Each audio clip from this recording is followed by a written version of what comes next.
नमस्ते जी। 131वीं श्रव्य कणिका सत्यार्थ प्रकाश स्वाध्याय एवं प्रवचन माला आप सभी धर्म प्रेमी महानुभावों का हार्दिक स्वागत करता हूं।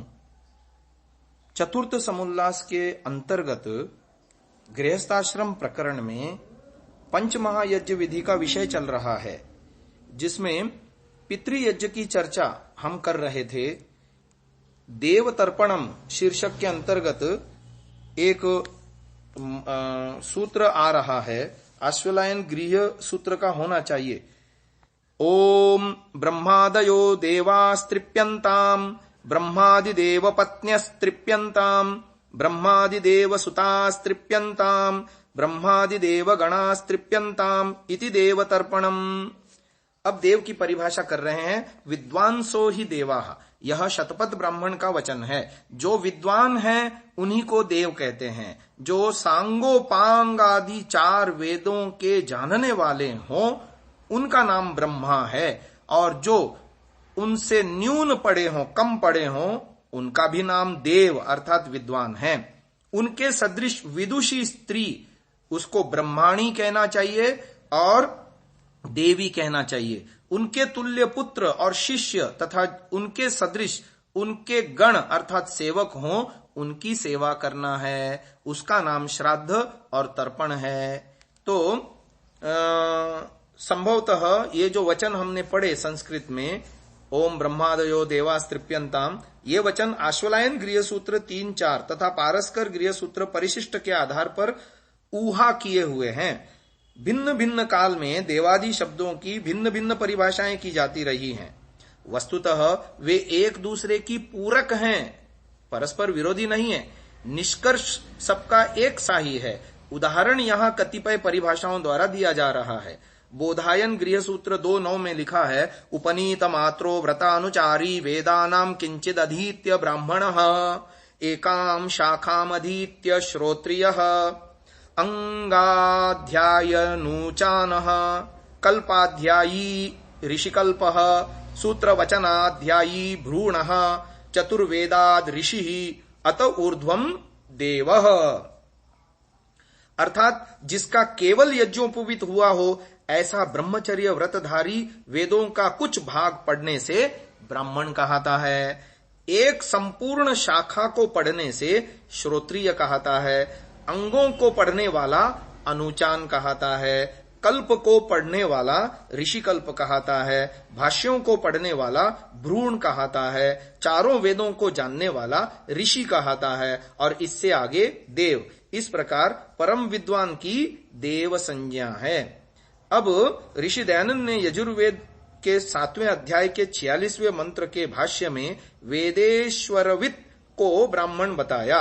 मनुस्मृति के अनुसार वेदाभ्यासात् ततः विप्रो ब्रह्म जानाति ब्राह्मणः तथा पाणिनीय सूत्र तदधीते तद्वेद 4:2-59 के अनुसार वेद के ज्ञाता को ब्राह्मण कहते हैं।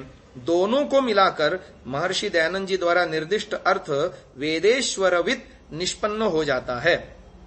बृहद आरण्यकोपनिषद में 3:1-1 में लिखा है, तस्यः जनकस्य विदेहस्य विजिज्ञासा बभूवकः स्विदेशां ब्राह्मणानाम् अनुचानतम इति। अर्थात विदेह जनक ने जानना चाहा कि सभा में उपस्थित ब्राह्मणों में अनुचानतम कौन है। उत्तर में कहा गया, अतिशयेन अनुचानोनुचानतमः अतिशयेन तमविष्ठनौ, पाणिनीय अष्टाध्यायी। यहाँ अतिशय अनुचान को अनुचान तमः यानी सबसे बड़ा विद्वान कहा गया।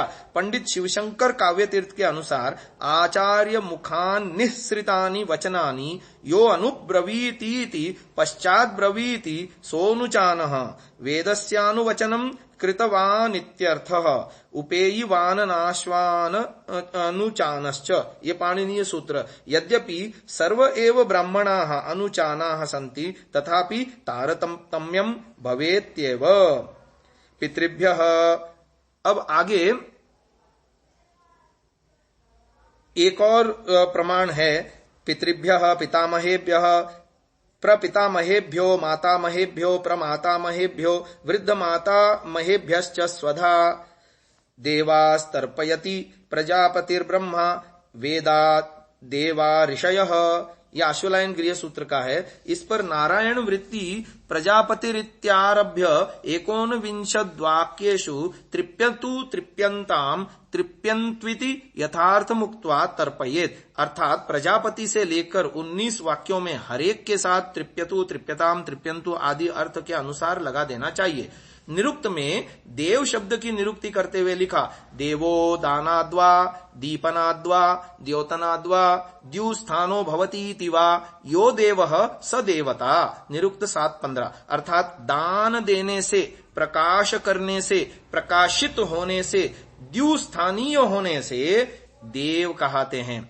देव को ही देवता कहा जाता है। इस प्रकार विद्याओं से प्रकाशित और विद्याओं का दान देने वाले, दिव्य गुण और उत्तम आचरण वाले विद्वानों को देव कहा जाता है। विद्वान पुरुषों को देव कहते हैं। इसके प्रतिपादक अनेकों वचन हैं, जैसे शतपथ ब्राह्मण में विद्वांसो ही देवाः, उसी शतपथ ब्राह्मण में ये ब्राह्मणाः शुश्रुवांसोऽनुचानास्ते मनुष्या देवाः, मंत्र संहिता वै देवाः। यह ऐतरेय ब्राह्मण में आया, सत्यमेव देवा अनृतम मनुष्याः इदमहम अनृतात् सत्यमुपैमि तन्मनुष्येभ्यो देवानुपैति। यह शतपथ ब्राह्मण में आया। मनुस्मृति में भी विद्वानों को देव कहा गया है। उदाहरण के लिए, ते तमर्थम अनुपृच्छन्त देवानागत मन्यवः देवाश्चैतान् समेत्योचुर्न्याय्यम् वह शिशुरुक्तवान्। ऋषि यानी मरीच्यादयः, मरीचि प्रथम मनु से उत्पन्न 10 मूल पुरुषों में से एक, या ब्रह्मा के 10 पुत्रों में से एक, यह कश्यप का पिता था। एक स्मृतिकार आप्टे ने लिखा है, ऋषि गतौ धातु से इन प्रत्यय के योग से ऋषि शब्द निष्पन्न हुआ। गतेस्त्रयो अर्थाः ज्ञानम गमनम प्राप्तिश्चेति। गति के 3 अर्थ हैं, ज्ञान, गमन और प्राप्ति। ऋषि सबसे उच्च स्तर का विद्वान व्यक्ति होता है। वेद मंत्रों के अर्थ का दृष्टा होता है। धर्म और ईश्वर का साक्षात्कार करने वाला आप्त पुरुष ऋषि कहलाता है। वही धर्मोपदेष्टा होता है। निरुक्तकार ने ऋषि की निरुक्ति लिखी है, ऋषिर दर्शनात् स्तोमान ददर्श इत्योपमन्यवः। निरुक्त 2:11, अर्थात ऋषि वेदार्थों और विद्याओं के रहस्यों को प्रत्यक्ष करने कराने वाला होता है। औपमन्यव आचार्य का मत है कि मंत्र दृष्टा होने से ऋषि होता है। इसी प्रकार साक्षात्कृत धर्माण ऋषयो बभूवुः, अर्थात ऋषि साक्षात्कृत धर्मा होते हैं। यह निरुक्त में आया। अथवा किसी अभाव को दूर करने के कारण विप्र लोग, अथवा किसी अनुद्घाटित सत्य को अपनी दूर दृष्टि से देख लेने के कारण विचक्षण नृचक्षस लोग ही ऋषि बन जाते हैं। ऋषि बनाने में दूसरों को सुख पहुंचाने की इच्छा मूल तथा दूसरों को सुख पहुंचाने के कार्य सहायक होते हैं। संक्षेप में, जो मानव मात्र का हित चाहता हो और करता हो, ऐसे दिव्य दृष्टा व्यक्ति को हम ऋषि कह सकते हैं। ऋषि ही सह यो मनुर्हितो विप्रस्य यावयत् सुखः, ये ऋग्वेद का मंत्र है। भद्रम इच्छन्त ऋषयः अथर्ववेद का मंत्र है। ऋषीन् तपस्वतो यम तपोजान, ये ऋग्वेद की सूक्ति है। तमेव ऋषिम तमु ब्रह्माणम आहुः यह प्रथमो दक्षिणया रराध, ये ऋग्वेद की सूक्ति है। अध्यापन मात्र ऋषि बनने का प्रयोजक नहीं। अध्यापक मात्र को आर्षेय नहीं कहा जा सकता। मनुस्मृति में बिना वृत्ति की आशंका के पढ़ाने वाले की उपाध्याय संज्ञा है। यद्यपि पढ़ाना सामान्य कर्म है और हर पढ़ाने वाला अध्यापक टीचर कहलाता है, तथापि उत्तरोत्तर योग्यता और क्षमता के आधार पर वर्तमान में प्रचलित तारतम्य से प्राध्यापक यानी लेक्चरर, उपाचार्य यानी रीडर तथा आचार्य यानी प्रोफेसर संज्ञाएं बनाई गई। जिस प्रकार हर पढ़ाने वाला प्रोफेसर नहीं होता, उसी प्रकार हर ऋषि कर्म अध्यापन में प्रवृत्त प्रत्येक व्यक्ति आर्षेय नहीं होता। उपर्युक्त लक्षणों से युक्त ऋषि संज्ञक मनुष्य जब अपने ज्ञान का दूसरों में संक्रमण करता है, तभी वह आर्षेय कहलाता है। महानुभाव, ये सब शास्त्रीय चर्चाओं के माध्यम से हमको ये पता चलता है कि ऋषियों का तर्पण करना चाहिए, और वे ऋषि वे होते हैं जो मंत्रों के साक्षात दृष्टा होते हैं और मनुष्य मात्र के कल्याण के लिए उपदेश करते हैं, पृथ्वी पर रहने वाले मानव मात्र के लिए कल्याण की भावना जिनके मन में है और कल्याण के ही कर्म जो करते हैं, ऐसे व्यक्ति ऋषि कहलाते हैं। तो आज की चर्चा को यहीं विराम दे रहे हैं और ऋषि तर्पण की बात हम कल की श्रव्य कणिका में आगे बढ़ाते हैं। ओम नमस्ते जी। 132वीं श्रव्य कणिका सत्यार्थ प्रकाश स्वाध्याय एवं प्रवचन माला। आप सभी धर्म प्रेमी महानुभावों का हार्दिक स्वागत है।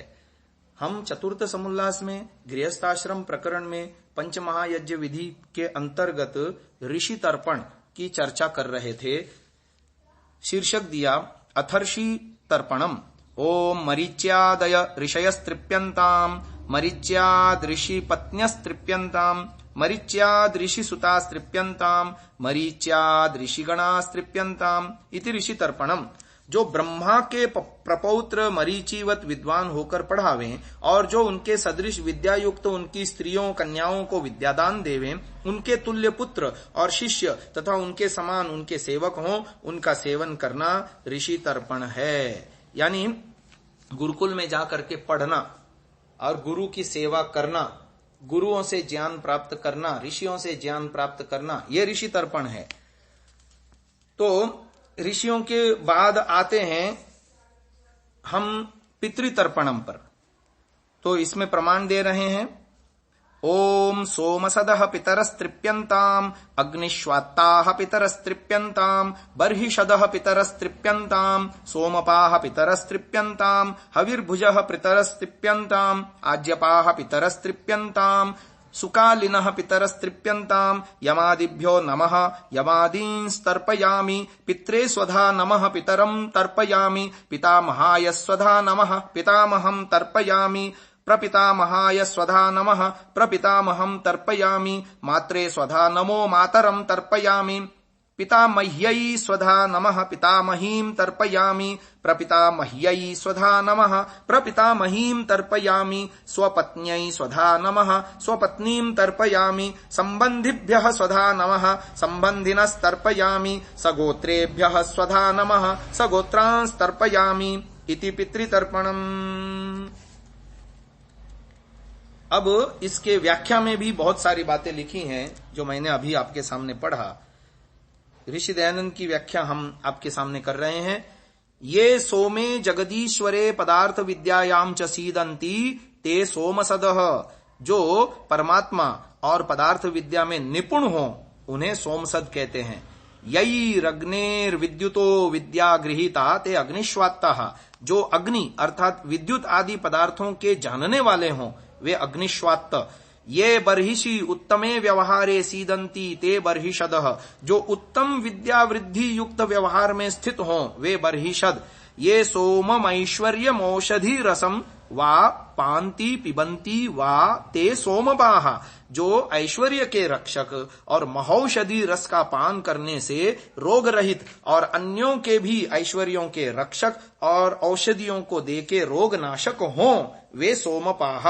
यानी एक तरह से वैद्यों को, डॉक्टरों को जो स्वयं भी स्वस्थ रहते हो, अन्यों को भी स्वास्थ्य के लिए दवाई देते हो, उनको हम सोमपा कह सकते हैं। ये हविर होतुम मर्तुमर्हम भुंजते भोजयंती वा ते हविर्भुजः। जो मादक और हिंसाकारक द्रव्यों को छोड़ करके भोजन करने हारे हों वे हविर्भुज।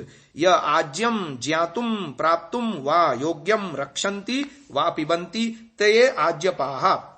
जो जानने के योग्य वस्तु के रक्षक और घृत दुग्ध आदि खाने और पीने हारे हों वे आज्यपाः। शोभनः कालो विद्यन्ते येषाम ते सुकालिनः। जो अच्छा धर्म करने का सुख रूप समय हो, यानी हर समय धर्म ही धर्म जीवन में जीते हैं, वे है सुकालिन। ये दुष्टान यच्छन्ति निगृह्णन्ति ते यमा न्यायाधीशाः। जो दुष्टों को दंड और श्रेष्ठों का पालन करने हारे हों ऐसे न्यायकारी को यम कहते हैं। अब इनकी विस्तृत व्याख्या भी है। महानुभावों, ये जो ऋषियों के विषय में शास्त्र द्वारा निर्धारित विधि के अनुसार व्यक्ति ब्रह्मचर्य आदि के पालन और अध्ययन अध्यापन से ऋषि ऋण को यानी संतान उत्पत्ति और माता पिता की सश्रद्धा सेवा से, पितृ ऋण को तथा यज्ञादि के अनुष्ठान से देव ऋण को चुकाकर घर की सारी जिम्मेदारी पुत्र को सौंपकर वानप्रस्थ की दीक्षा लेने से पूर्व तटस्थ भाव से रहे, अर्थात सांसारिक व्यवहार के प्रति विरक्त होकर घर में निवास करे। यह आनृण्य की बात जीवितों के प्रसंग में ही संगत हो सकती है, मरणोपरांत तो समस्त व्यवहार स्वतः समाप्त हो जाते हैं। यजुर्वेद 2:34 का भाष्य करते हुए महर्षि दयानंद जी ने भावार्थ में लिखा, ईश्वर आज्ञा देता है कि सब मनुष्यों को पुत्र और नौकर आदि को आज्ञा दे के कहना चाहिए कि तुमको हमारे माता पिता आदि व विद्या देने वाले गुरुजन प्रीति से सेवा करने योग्य हैं। जैसे उन्होंने बाल्यावस्था में तथा विद्यादान के समय में हम और तुम पाले हैं, वैसे हम लोगों को भी वे सब काल में सत्कार करने योग्य हैं, जिससे हम लोगों के बीच में विद्या का नाश और कृतघ्नता आदि दोष कभी न प्राप्त हों। तर्पयत में पितरीन, मेरे पितरों यानी पिता पितामह आदि को तुम तृप्त यानी प्रसन्न करो। जिन पदार्थों से उनको तृप्त करो वे पदार्थ हैं अमृतम अनेक विध रस, घृतम घी, पयः दूध, कीलालम उत्तम रीति से संपन्न रोगनाशक अन्न तथा परिश्रुतम रस भरे फल। इन सब पदार्थों से पितरों की सेवा करनी चाहिए। पाराशर स्मृति में पितरों का वर्गीकरण इस प्रकार किया, सोम सदोग्निश्वात्ताः यथा बर्हि सदोपि वा सोमपाश्च तथा विद्वान् तथैव च हविर्भुजः आज्यपाश्च तथा वत्स तथा ह्यन्ये सुकालिनः एते चान्ये च पितरः पूज्या सर्वे द्विजातिभिः। यहाँ 12 प्रकार के पितर गिनाए हैं, जो हमने पहले ऋषि दयानंद की सत्यार्थ प्रकाश की व्याख्या हमने आपको सुनाई। वे ही 12 नाम हैं, सोमसद, अग्निश्वात्त, बर्हिषद, सोमपा, हविर्भुज, आज्यपा, सुकालिन, यमराज और पितृ, पितामह, प्रपितामह, मातृ, पितामही और पितामही, सगोत्र और आचार्य आदि संबंधी न। तो पहले सोम सद, सोमे ईश्वरे सोम यागे वा सीदंती सोम गुणाश्च ते सोम सदः, जो सोम याग में निपुण हैं, ईश्वर में लीन हैं और शांति आदि गुणों वाले हैं, ऐसे लोगों को सोम सद कहते हैं। अग्निश्वात्तः, अग्निरीश्वर सुष्ठुतया आत्तो गृहीतो यैहि ते यद्वा अग्निर्गुण ज्ञानान् पृथ्वी जल व्योम यंत्र रचनादिका पदार्थ विद्या सुष्ठुतया आत्ता गृहीता यैस्ते अग्निश्वात्ता। अर्थात अग्नि जो ईश्वर व भौतिक अग्नि उसके गुण ज्ञात करके जिन्होंने अच्छे प्रकार से अग्नि विद्या सिद्ध की है वे अग्निश्वात्त कहते हैं। बर्हिषदः, बर्हिषि सर्वोत्कृष्टे ब्रह्मणि शमदमादि उत्तमेषु गुणेषु वासीदन्ति ते बर्हिषदः, जो सबसे उत्तम परब्रह्म में स्थिर होके शम दम सत्य आदि उत्तम गुणों से वर्तमान हैं, उनको बर्हिषद कहते हैं। सोमपाः, यज्ञेन उत्तम औषधि रसम पिबंती पाययंती वा ते सोमपाः, जो यज्ञ करके सोमलता आदि उत्तम औषधियों के रस का पान करने कराने वाले हैं तथा जो सोम विद्या को जानते हैं यानी चिकित्सा विद्या को जानते हैं, वे सोमपाः कहते हैं। हविर्भुजः, यज्ञेन शोधित वृष्टि जलादिकं भोक्तुम भोजयितुम वा शीलमेषाम ते हविर्भुजः, जो अग्निहोत्रादि यज्ञ करके वायु और वृष्टि जल की शुद्धि करके खाने पीने वाले हैं, उनकी संज्ञा हविर्भुज है। आज्यपाः, आज्यम घृतम यद्वा अज गतिक्षेपणयोः धात्वर्थात् आज्यम विज्ञानम तद्दानेन पान्ति रक्षन्ति पालयन्ति वा रक्षयन्ति वा विद्वांसः ते आज्यपाः। घृत, स्निग्ध आदि पदार्थ और विज्ञान को कहते हैं, जो उनके दान से रक्षा करने वाले हैं उनको आज्यपा कहते हैं। सुकालिनः, ईश्वर विद्योपदेश करणस्य ग्रहणस्य च शोभनो कालो येषां ते यद्वा ईश्वर ज्ञान प्राप्त्या सुखरूपः सदा कालो येषां ते सुकालिनः, यानी मनुष्य शरीर को प्राप्त होकर ईश्वर और सत्य विद्या के उपदेश का जिनका श्रेष्ठ समय और जो सदा उपदेश में ही वर्तमान है, यानी पढ़ने पढ़ाने वाले जो अच्छे कामों में सदा लगे रहते हैं, अपने आप को लगाए रखते हैं, उनको सुकालिनः कह सकते हैं। यमराजाः, ये पक्षपातम विहाय न्याय व्यवस्था कर्तारः सन्ति ते यमराजाः, जो पक्षपात रहित होकर के सदा सत्य न्याय व्यवस्था करने में प्रवृत्त रहते हैं, उन्हें हम यमराज कहते हैं। पितृ पितामह प्रपितामहाः ये सुष्ठुतया श्रेष्ठान् विदुषो गुणान् वासयन्तः तत्र वसन्तश्च अनन्तधनाः स्वाञ्जनान् धारयन्तः पोषयन्तश्च 24 वर्षपर्यन्तेन ब्रह्मचर्येण विद्याभ्यासकारिणः स्वे जनकाश्च सन्ति ते पितरः वसवः विज्ञेयाः ईश्वरोऽपि वा। अर्थात जो उत्पत्ति और पालन करे और 24 वर्ष पर्यंत ब्रह्मचर्य पूर्वक विद्या पढ़े उसका नाम पिता व वसु है। और पितामह किसे कहते हैं? ये पक्षपात रहिता दुष्टान रोदयन्तश्चतुश्चत्वारिंशत् वर्षं पर्यन्तेन ब्रह्मचर्येण कृत विद्याभ्यासाः ते रुद्राः स्वे पितामहाश्च ग्राह्याः तथा रुद्र ईश्वरोपि। अर्थात जो पिता का पिता हो और 44 पर्यंत ब्रह्मचर्य से विद्याभ्यास कर पक्षपात होकर दुष्टों को रुलाने वाला हो वह रुद्र। और प्रपितामह कौन है? तो आदित्यवत उत्तम गुण प्रकाशका विद्वांसो 48 वर्षेण ब्रह्मचर्येण सर्व विद्या संपन्नाः सूर्यवत विद्या प्रकाशकाः त आदित्याः स्वे प्रपितामहाश्च ग्राह्याः तथा आदित्यो अविनाशीश्वरो वात्र गृह्यते। जो पितामह का भी पिता हो अर्थात आदित्य के समान उत्तम गुणों का प्रकाशक 48 वर्ष पर्यंत ब्रह्मचर्य में विद्या पढ़ के सब जगत का उपकार करता हो उसको प्रपितामह अथवा आदित्य कहते हैं। आज की श्रव्य कणिका को यहीं विराम देते हैं। आगे की चर्चा हम कल के श्रव्य कणिका में करेंगे। ओम नमस्ते जी। 133वीं श्रव्य कणिका सत्यार्थ प्रकाश स्वाध्याय एवं प्रवचन माला। आप सभी धर्म प्रेमी महानुभावों का हार्दिक स्वागत है। हम चतुर्थ समुल्लास में गृहस्थाश्रम प्रकरण में पंचमहायज्ञ विधि के अंतर्गत पितरों के विषय में आपको बता रहे हैं पितृतर्पण कि क्या है पितृतर्पण। तो इस प्रकरण में गत श्रव्य कणिका में हमने जानने का प्रयास किया कि कैसे वसु ब्रह्मचारी होता है और वसु 24 वर्ष पर्यंत ब्रह्मचर्य पूर्वक विद्या पढ़ करके जो विद्वान बनता है उसका नाम पिता और वह वसु नामक पिता है। और दूसरा 44 वर्ष पर्यंत ब्रह्मचर्य से विद्याभ्यास कर पक्षपात रहित होकर दुष्टों को रुलाने वाला ऐसा रुद्र कहता है और ये पितामह होता है। यानी 24 वर्ष पर्यंत पढ़ा हुआ वसु पिता है। तो 44 वर्ष पर्यंत विद्याभ्यास करके पक्षपात रहित होकर दुष्टों को रुलाने वाला वह रुद्र संज्ञक पितामह है। तो 48 वर्ष पर्यंत ब्रह्मचर्य करके विद्या पढ़ करके जो सब जगत का उपकार करना चाहता है वह प्रपितामह है। ऐसे ही मातृ पितामही प्रपितामही आदि भी नाम जानने चाहिए।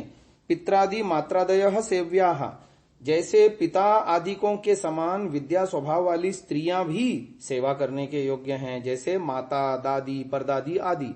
पर ये सब विदुषियां हों। सगोत्राः स्वसमीपम पुत्रादयस्ते श्रद्धया पालनीयाः जो समीपवर्ती स्वजाति यानी अपने संबंधी इनके वृद्ध पुरुष हैं वे भी सेवा करने योग्य हैं। यानी हमारे जितने घर में बुजुर्ग आदि हैं जीवित रहते हुए उनकी श्रद्धा से सेवा करना श्राद्ध है और अपनी सेवा से उनको तृप्त रखना तर्पण है। आचार्यादि संबंधिनः ये गुरुवादि संख्यांताः सख्यंताः सन्ति ते ही सर्वदा सेवनीयाः जो पूर्ण विद्या के पढ़ाने वाले और श्वसुरादि संबंधी तथा उनकी स्त्रियां हैं उनकी भी यथायोग्य सेवा करनी चाहिए। ये पंचमा विधि के अंतर्गत पितृयज्ञ के अंदर ऋषि दयानंद ने व्याख्यान किया। इस प्रकार इन गुणों वाले जीवित व्यक्तियों को ही पितर कहा जाता है। उन्हीं की सेवा करना पितृयज्ञ है।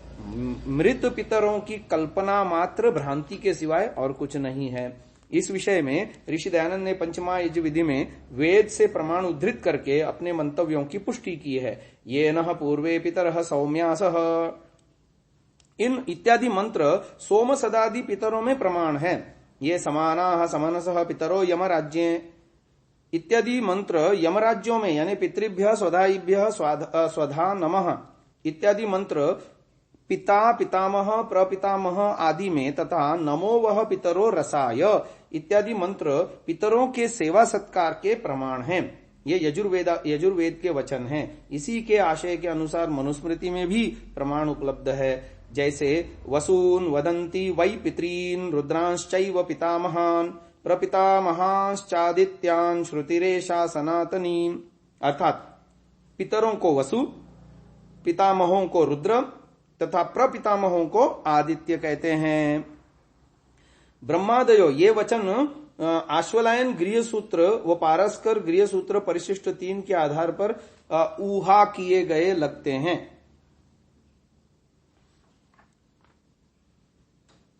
अर्थात ब्रह्मणी कई संस्करणों में सदृश उनकी विदुषी स्त्री ब्राह्मणी देवी तथा उनके पाठ मिलता है।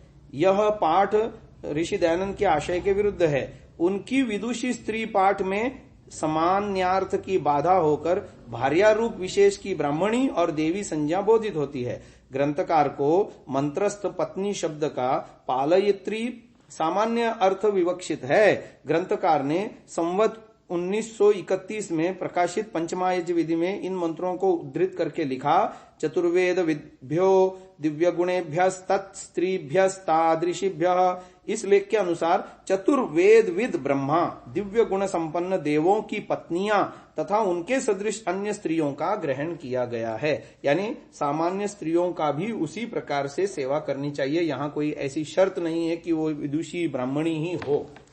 तो ब्रह्मन का स्त्रीलिंग अन्यभ्योंगी के नियम से ब्रह्माणी बनता है, परंतु कोशकार प्रचलित प्रयोगों के आधार पर ब्राह्मणी रूप दर्शाते हैं। संभव है हस्तलेख में ब्रह्माणी पाठ रहा हो, किंतु लिपिकार अथवा मुद्रक ने उसे न समझकर ब्राह्मणी कर दिया हो। स्वयं हमारी एक पुस्तक में आर्ष शब्द से अनभिज्ञ होने के कारण मुद्रक ने उसके स्थान पर सुपरिचित सामान्य शब्द आर्य बना दिया था और हमारी भूल को ठीक करने का गर्व अनुभव किया था।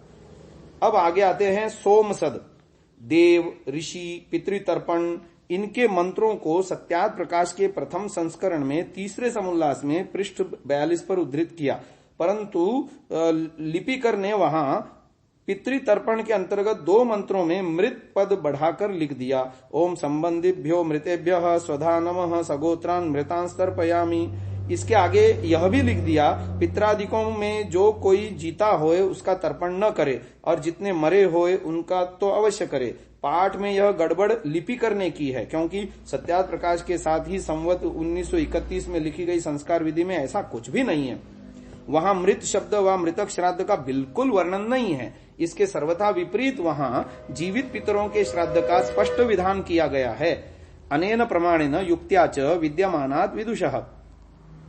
यानी ऋषि दयानंद के ग्रंथों को भी उनके उत्तरवर्ती लेखकों ने ऋषि दयानंद बोलते जाते थे और लिपिकर लिखते जाते थे, तो लिपिकर अपने मन से भी गड़बड़ियां कहीं किए हुए हैं। वो उनके ऋषि दयानंद के अन्य ग्रंथों के उनके उसी विषय को लेकर के लेखों को देख करके हम वो चालाकी पकड़ सकते हैं। जैसे इन्होंने एक चालाकी बता दी कि मृत शब्द उन्होंने घुसेड़ दिया लिपिकर ने, तो ये उसकी अपनी गलती थी, ऋषि दयानंद की नहीं। आगे शब्द आ रहा है अग्निश्वात्त। पौराणिक मतावलंबी इस शब्द का अर्थ करते हैं अग्नि ने जिन्हें अच्छी तरह भक्षण कर लिया हो, अर्थात मर जाने पर जिसका दाह संस्कार हो गया हो। इस प्रकार वे इन मंत्रों में मृतक पितरों का निर्देश होने से मृतक श्राद्ध को वेद सम्मत सिद्ध करने की असफल कोशिश करते हैं। परंतु यदि यही अर्थ किया जाए तो व्याकरण की दृष्टि से अग्निश्वात्त शब्द नहीं बन सकता। व्याकरण अनुसार अद्भक्षणे धातु के पीछे जब त प्रत्यय आता है तब अदो जगधिर ल्यप्ति किति पाणिनीय 2436 सूत्र के अनुसार जगध रूप होता है, तब अग्निश्वात्ता के स्थान पर अग्नि सुजगधाः प्रयोग होना चाहिए था। इस दोष को जानकर कुछ लोग अग्निश्वात्ता शब्द का यह अर्थ करते हैं अग्निना स्वात्ताः स्वादिताः, अग्नि ने जिसका स्वाद ले लिया हो अर्थात खा लिया हो, यानी उसमें भी चालाकी कर गए। उनको ये पकड़ में आ गया कि अग्निश्वात्तः शब्द नहीं बन सकता, तो उन्होंने इस प्रकार से उसको घुमा लिया। उनके मत में इस अर्थ से भी यहाँ मृतक पितरों का निर्देश सिद्ध हो जाएगा। इस प्रयोग में स्वाद आस्वादने धातु से क्त प्रत्यय करके स्वात्ताः रूप निष्पन्न करते हैं, परंतु स्वाद धातु से त प्रत्यय करने पर स्वादिताह रूप बनता है, स्वात्ताह नहीं बनता। वहां भी उनकी चालाकी पकड़ में आ गई। परिणामतः ऋषि दयानंद द्वारा किया हुआ अर्थ ही युक्ति युक्त ठहरता है।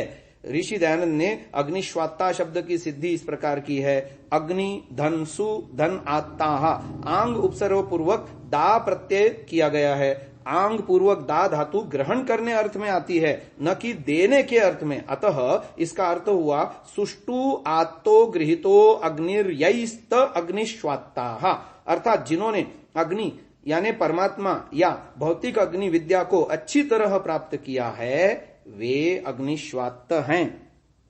ये कहा जा सकता है कि उपर्युक्त विग्रह के अनुसार तो श्वात्ताग्न यह रूप होना चाहिए, अग्निश्वात्ता नहीं। वस्तुतः वाताग्न्यादिषु पारस्कर गृह सूत्र 2237 इस सूत्र से क्तांतः को पर निपात होने पर अग्निश्वात्ता रूप ठीक है। यहाँ कोई यह कह सकता है कि अग्निनाश्वात्ता स्वादिता में स्वादिता के स्थान पर स्वात्ता आर्ष प्रयोग है, इसलिए अग्नि ने जिसका स्वाद लिया हो अर्थात मृतक पितर, यह अर्थ सर्वथा उपयुक्त होता है।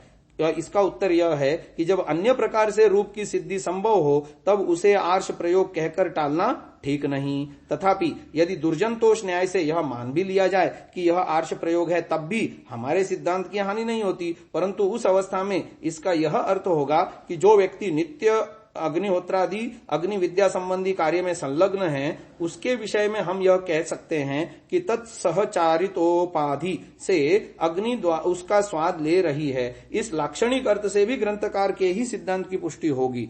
मंत्रगत अधिब्रुवंतु शब्द से पितरों से बोलकर उपदेश देने की प्रार्थना की गई है। जीवित पितर ही बोलकर उपदेश दे सकते हैं। इस तरह से हम पाते हैं कि कहीं से कहीं तक मृतक श्राद्ध की संकल्पना शास्त्र सम्मत सिद्ध नहीं होती, इसलिए उसको छोड़ देने में ही भलाई है। आगे की बात हम अगली श्रव्य कणिका में करेंगे। इसको यहीं विराम देते हैं। ओम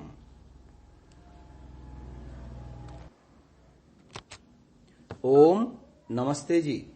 134वीं श्रव्य कणिका सत्यार्थ प्रकाश स्वाध्याय एवं प्रवचन माला। आप सभी धर्म प्रेमी महानुभावों का हार्दिक स्वागत है।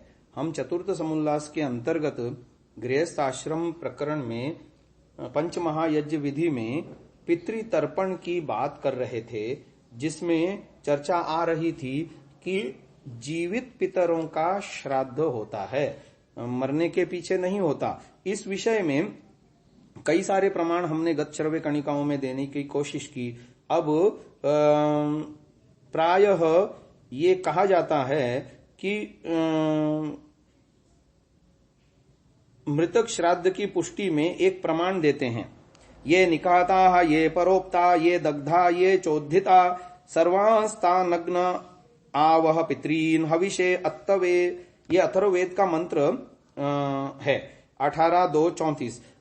पौराणिकों के मत में यह मंत्र गाड़े फूंके पड़े पितरों के बुलाए जाने से संबंधित है, परंतु ऐसा अर्थ सर्वथा अशुद्ध और युक्ति शून्य है। यह गाड़ना, फूंकना आदि शब्दों का प्रयोग जीवों के प्रसंग में तो नहीं किया जा सकता, क्योंकि नैनम छिन्दन्ति शस्त्राणि, नैनम दहति पावकः, न चैनम क्लेदयन्त्यापो, न शोषयति मारुतः। ये गीता के दूसरे अध्याय के 23वां श्लोक चीख चीख कर कह रहा है।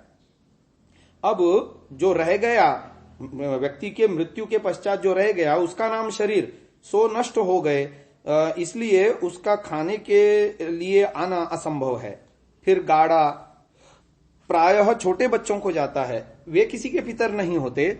इस मंत्र का ठीक ठीक अर्थ इस प्रकार है।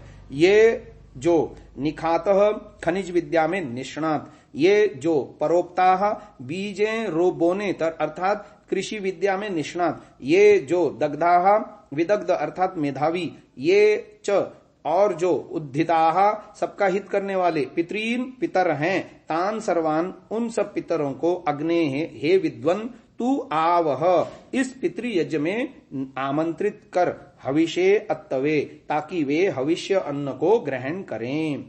इस प्रकरण में दूसरा मंत्र यजुर्वेद के 19वें अध्याय का 58वां है। आयन्तु नः पितरः सौम्यासो ग्निश्वात्ताः पतिभिर्देवयानैः अस्मिन् यज्ञे स्वधया मदन्तो धिब्रुवन्तु ते वन्त्वस्मान्।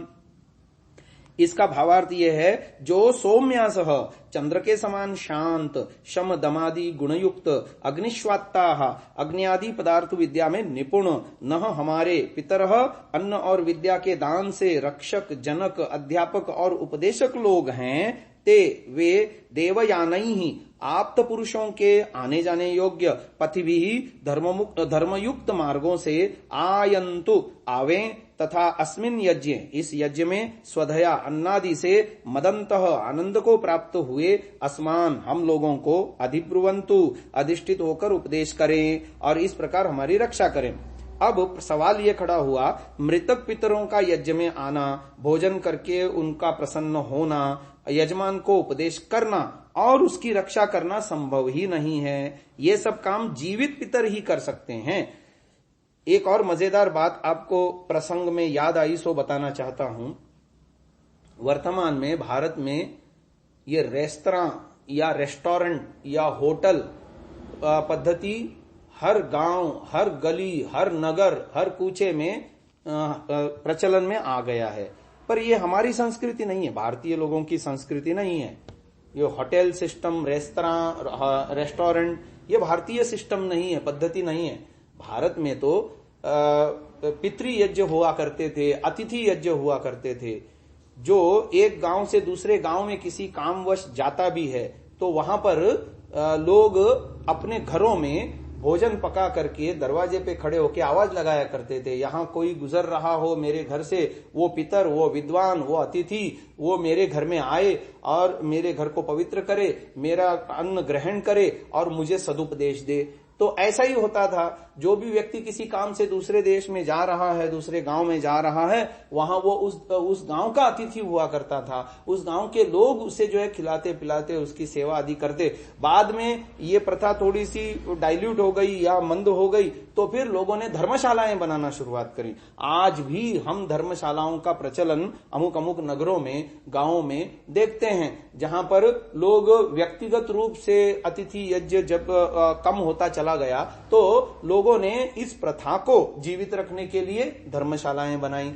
ये तो महाभ्रष्ट व्यवस्था हो गई कि हम पाश्चात्यों के गुलाम हुए, ये देश पाश्चात्यों का गुलाम हुआ। तो उनके द्वारा लाई हुई ये संस्कृति, अपसंस्कृति रेस्तरां की, और जो है आजकल तो लोग छुट्टियों के दिन विशेष करके वीकेंड्स आदि को अपने घर का चूल्हा चौका बंद करके भी पूरे घर के लोग होटल में जाकर के खाना खाने में अपना गौरव समझते हैं।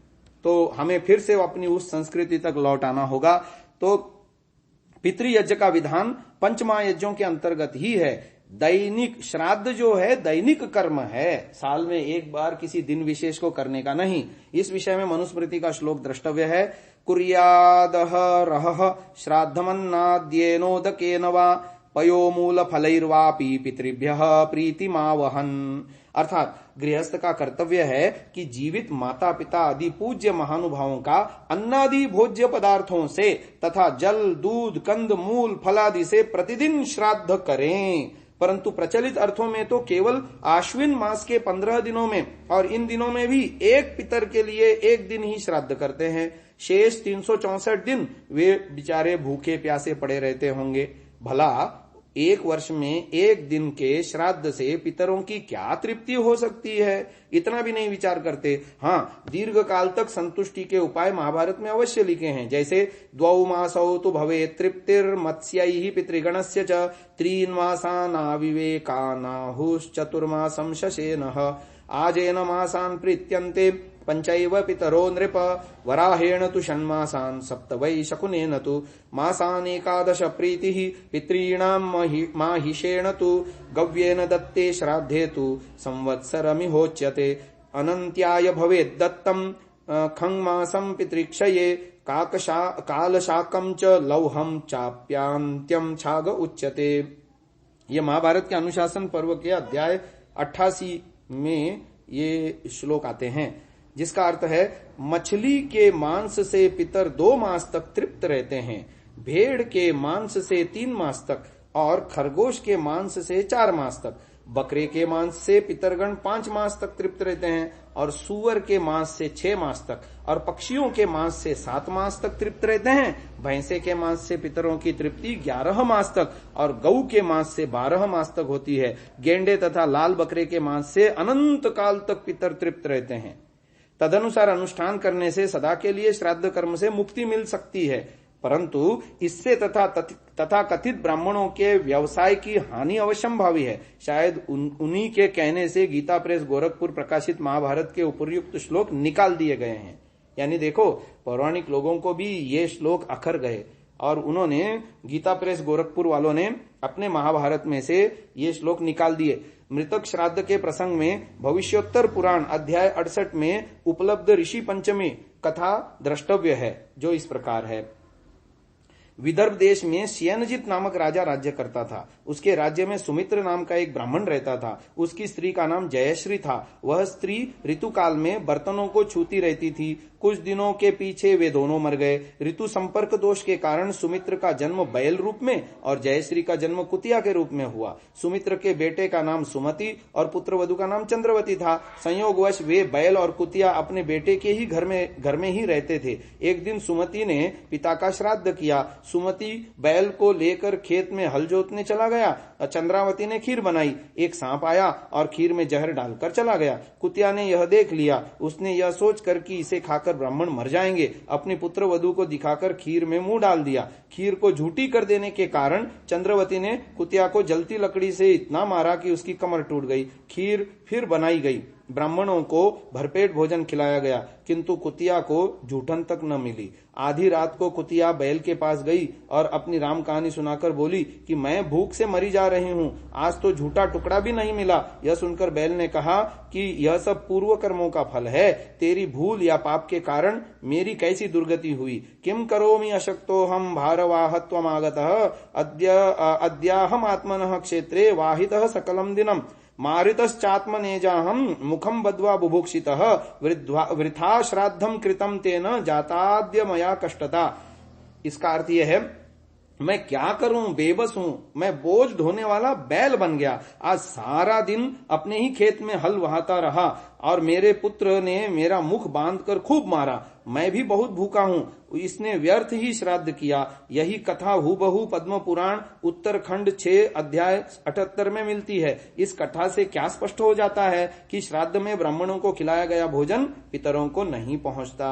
भोजन करने से पहले और फिर भोजन करने के पश्चात श्राद्ध में भोजन करने वाले ब्राह्मण को तौलना चाहिए। यदि दोनों बार का उसका वजन एक सा हो तो समझ लेना चाहिए कि भोजन पितरों के पास चला गया। यदि बाद का वजन अधिक निकले तो स्पष्ट है कि ब्राह्मण देवता के पेट में जमा है। यदि वह भेजना चाहे तो भी नहीं भेज सकता, क्योंकि ब्राह्मण देवता को यजमान के पितर का पता ही मालूम नहीं होता। यदि किसी तरह चला भी जाए तो अगले जन्म में हाथी बन गया पितर ब्राह्मण द्वारा खाए भोजन को पाकर भी भूखा ही रह जाएगा और चींटी बना हुआ उसमें डूब जाएगा। यदि किसी के पिता को अफीम खाने की आदत हो तो उसे अफीम खाए बिना भोजन मात्र से तृप्ति नहीं होगी। उस अवस्था में पितरों को पहुंचाने वाले ब्राह्मण को भी अफीम खिलानी पड़ेगी। यदि किसी के 4 पुत्र हों और दूर दूर शहरों में रहते हों, तब यदि चारों ही श्राद्ध करें तो पिताजी एक समय में चारों के यहाँ कैसे पहुंचेंगे। सशरीर आए तो दिखने चाहिए, किंतु आज तक किसी ने अपने पितरों को आते जाते नहीं देखा।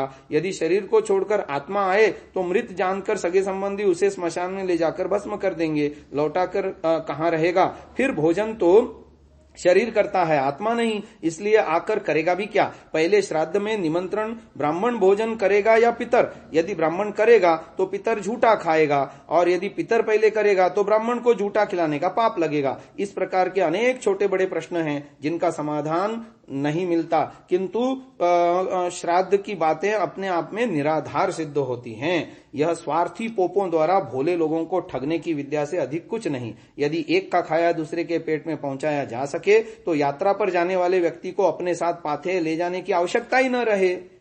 घर में ही भोजन बना करके जो है इस विधि से पहुंचाया जा सकता था, परंतु ऐसा नहीं होता। आज हमने 2 मिनट अधिक लिए हैं विषय को आगे बढ़ाने के लिए। अभी इसको यहीं विराम देते हैं। कल की श्रव्य कणिका में और आगे की बात करेंगे। ओम नमस्ते जी। 135वीं श्रव्य कणिका सत्यार्थ प्रकाश स्वाध्याय एवं प्रवचन माला।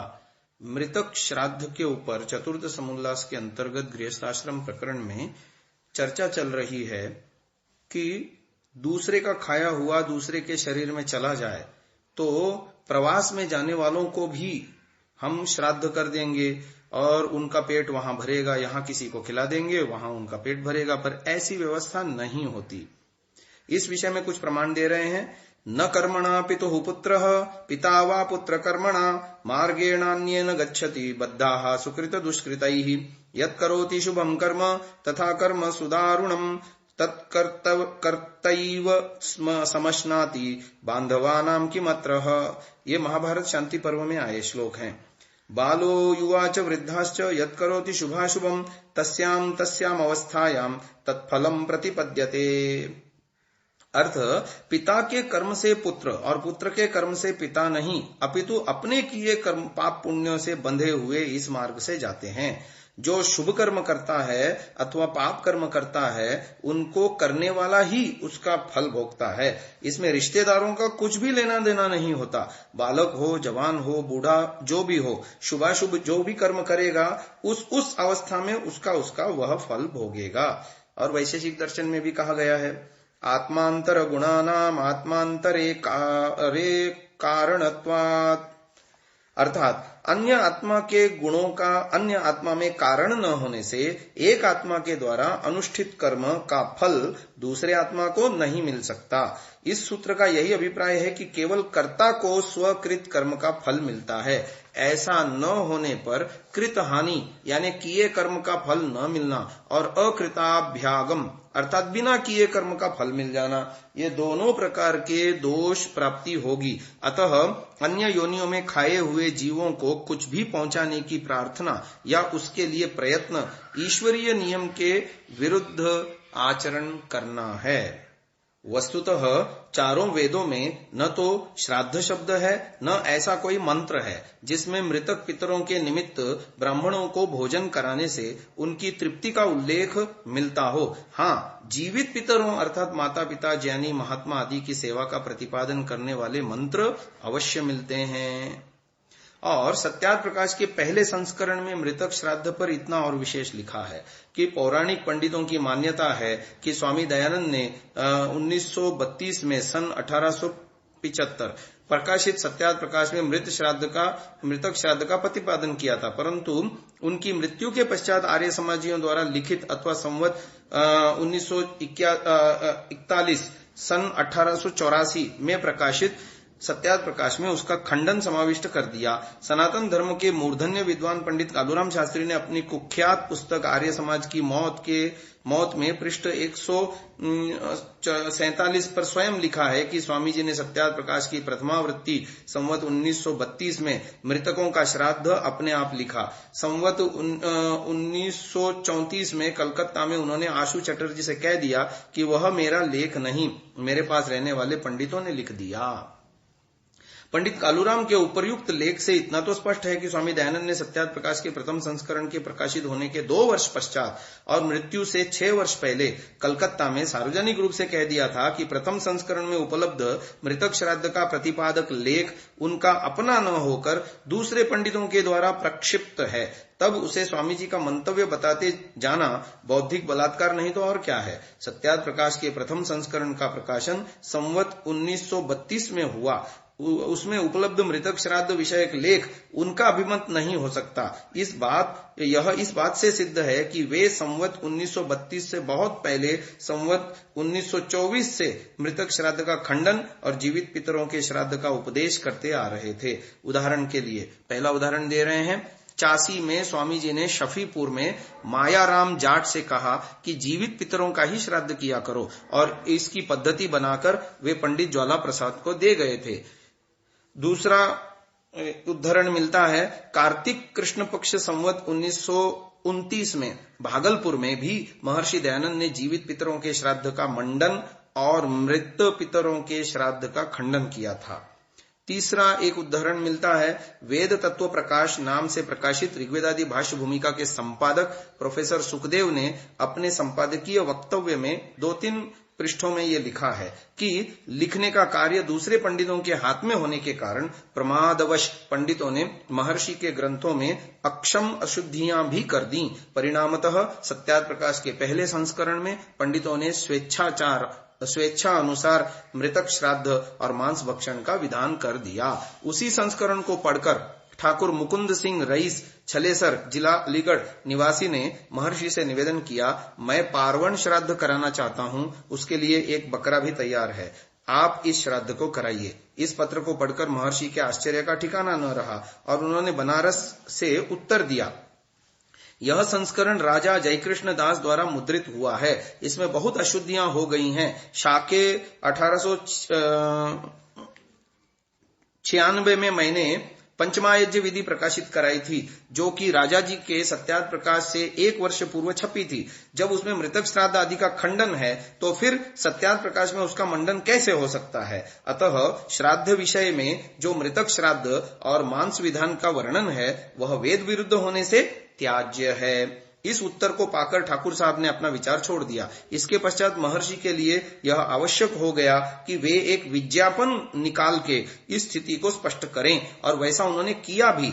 ऋषि दयानंद का यह महत्वपूर्ण पत्र किसी पत्र व्यवहार में प्रकाशित नहीं हुआ, इसीलिए पंडित युधिष्ठिर मीमांसक जी ने श्री प्रोफेसर सुखदेव जी को पत्र लिखकर पूछा कि आपने ऋषि के इस पत्र का उद्धरण कहां से लिया। तो उत्तर में उन्होंने 23/10/48 के पत्र में लिखा, मुकुंद सिंह जी छलेसर निवासी के पत्र का उत्तर जो ऋषि दयानंद ने दिया था उसे आप वैदिक सिद्धांत ग्रंथमाला पितृयज्ञ समीक्षा पृष्ठ 28 तथा कुछ अन्य पृष्ठों पर भी देख सकते हैं। यह भास्कर प्रेस मेरठ से संवत 1974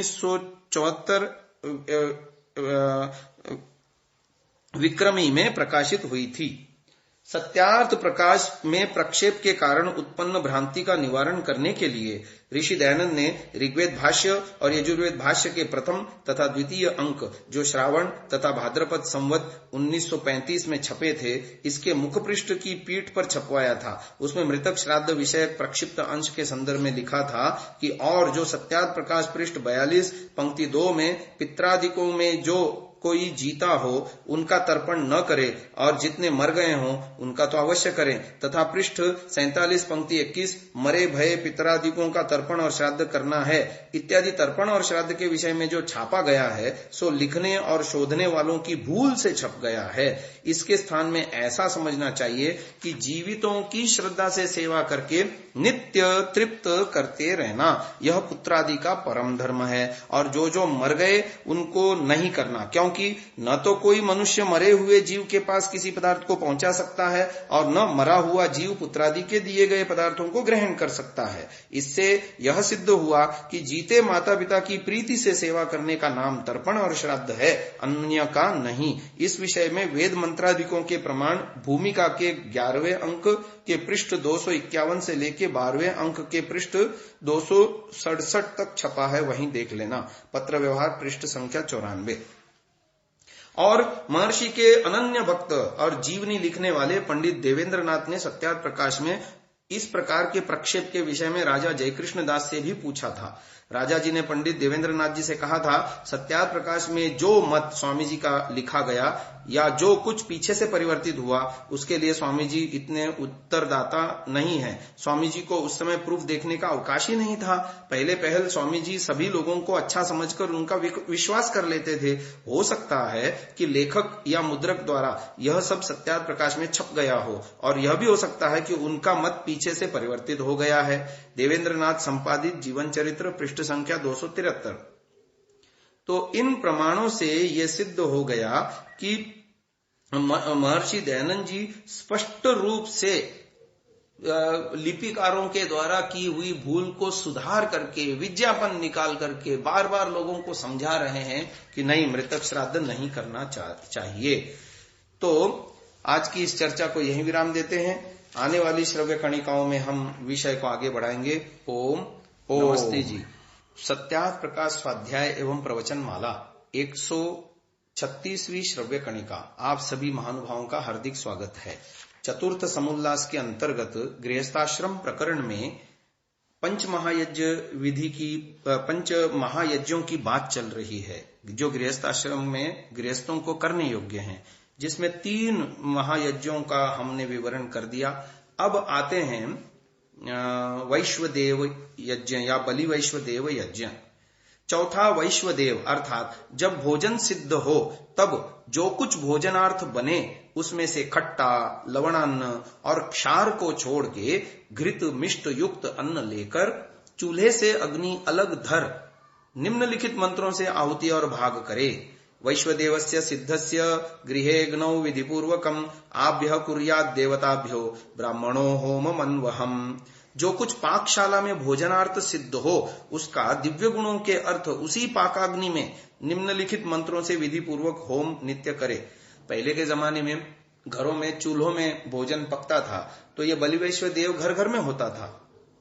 आजकल वो व्यवस्था रिप्लेस हो गई। पहले केरोसिन के स्टोव आए और उसके पश्चात अब गैस की पद्धति आई, गैस पर भोजन पकाना शुरू हो गया। चूल्हा तो जैसे किचन से डिस्कार्ड हो गया। शहरों में तो कहीं नहीं चलता, केवल झोपड़पट्टियों में कोई झोपड़ों में रहने वाले लोग, गरीब लोग इसका प्रयोग करते होंगे, वरना ये लगभग अब गांवों में भी घर घर में गैस के चूल्हे आ गए हैं। फिर भी हमें ये परंपरा निभानी चाहिए। पृथक वर्तमान वहां न कर सके तो कम से कम सुबह शाम किए गए अग्निहोत्र में भी इसको कर सकते हैं। तो होम करने के मंत्र दे रहे हैं कि ओम अग्नये स्वाहा, ओम सोमाय स्वाहा, ओम अग्निशोमाभ्याम स्वाहा, ओम विश्वेभ्यो देवेभ्यः स्वाहा, ओम धन्वंतरये स्वाहा, ओम कुहवै स्वाहा, ओम अनुमत्यै स्वाहा, ओम प्रजापतये स्वाहा, ओम सह द्यावा पृथ्वीभ्याम स्वाहा, ओम सृष्टकृते स्वाहा। इन मंत्रों को बोल करके अग्नि में उस अन्न की आहुति दें, तभी उस अन्न के प्रयोग करने के आप अधिकारी बनते हैं। तो आगे और भी बात लिखी है, इन प्रत्येक मंत्र से एक एक बार आहुति प्रज्वलित अग्नि में छोड़े, पश्चात थाली अथवा भूमि में पत्ता रख करके पूर्व दिशि क्रमानुसार यथाक्रम इन मंत्रों से एक एक भाग रखे अन्न का। ओम सानुगायेन्द्राय नमः, ओम सानुगाय यमाय नमः, ओम सानुगाय वरुणाय नमः, ओम सानुगाय सोमाय नमः, ओम मरुद्भ्यो नमः, ओम अद्भ्यो नमः, ओम वनस्पतिभ्यो नमः, ओम श्रियै नमः, ओम भद्रकाल्यै नमः, ओम ब्रह्मपतये नमः, ओम वास्तुपतये नमः, ओम विश्वेभ्यो देवेभ्यो नमः, ओम दिवाचरेभ्यो भूतेभ्यो नमः, ओम नक्तंचारेभ्यो भूतेभ्यो नमः, ओम सर्वात्मभूतये नमः, ओम पितृभ्यः स्वधायिभ्यः स्वधा नमः। इस तरह से बोल करके इन भागों को जो कोई अतिथि हो तो उसको जिमा देवे अथवा अग्नि में छोड़ देवे, अथवा इसके अनंतर लवणान्न अर्थात दाल, भात, शाक, रोटी आदि लेकर 6 भाग भूमि में धरे। इसका प्रमाण है शुनाम च पतितानाम च स्वपचाम पापरोगिणाम वायसानाम कृमीणाम च शनकैर्निर्वपेद भुवि। ये मनुस्मृति का श्लोक है। इस प्रकार श्वभ्यो नमः, पतितेभ्यो नमः, श्वपभ्यो नमः, पापरोगिभ्यो नमः, वायसेभ्यो नमः, कृमिभ्यो नमः इत्यादि मंत्रों से धरकर पश्चात किसी दुखी, भूखे प्राणी अथवा कुत्ते, कौवे आदि को दे देवे। यहाँ नमः शब्द का अर्थ अन्न अर्थात कुत्ते, पापी, चांडाल, पाप रोगी, कौवे, कृमि अर्थात चींटी आदि को अन्न देना, ये मनुस्मृति आदि की विधि है। तो हवन करने का प्रयोजन यह है कि पाकशालास्थ वायु का शुद्ध होना और जो अज्ञात अदृष्ट जीवों की हत्या होती है उसके बदले में उतना उपकार कर देना।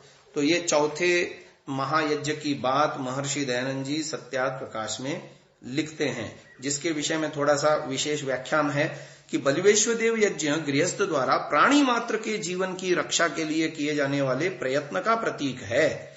जिस प्रकार बड़े से बड़े अपराधी के लिए भी जेल में रोटी, कपड़ा, मकान आदि की व्यवस्था रहती है, उसी प्रकार अपने अपने कर्मों के अनुसार विविध योनियों को प्राप्त जीवों के जीवन की रक्षार्थ प्रयत्न करना मनुष्य का भी एक कर्तव्य है। वाचस्पत्यम कोश के अनुसार गो क्षीरम गोघृतम चैव धान्यमुद्गस्तिलायवाह सामुद्रम सैंधवम चैवाक्षार लवणम स्मृतम।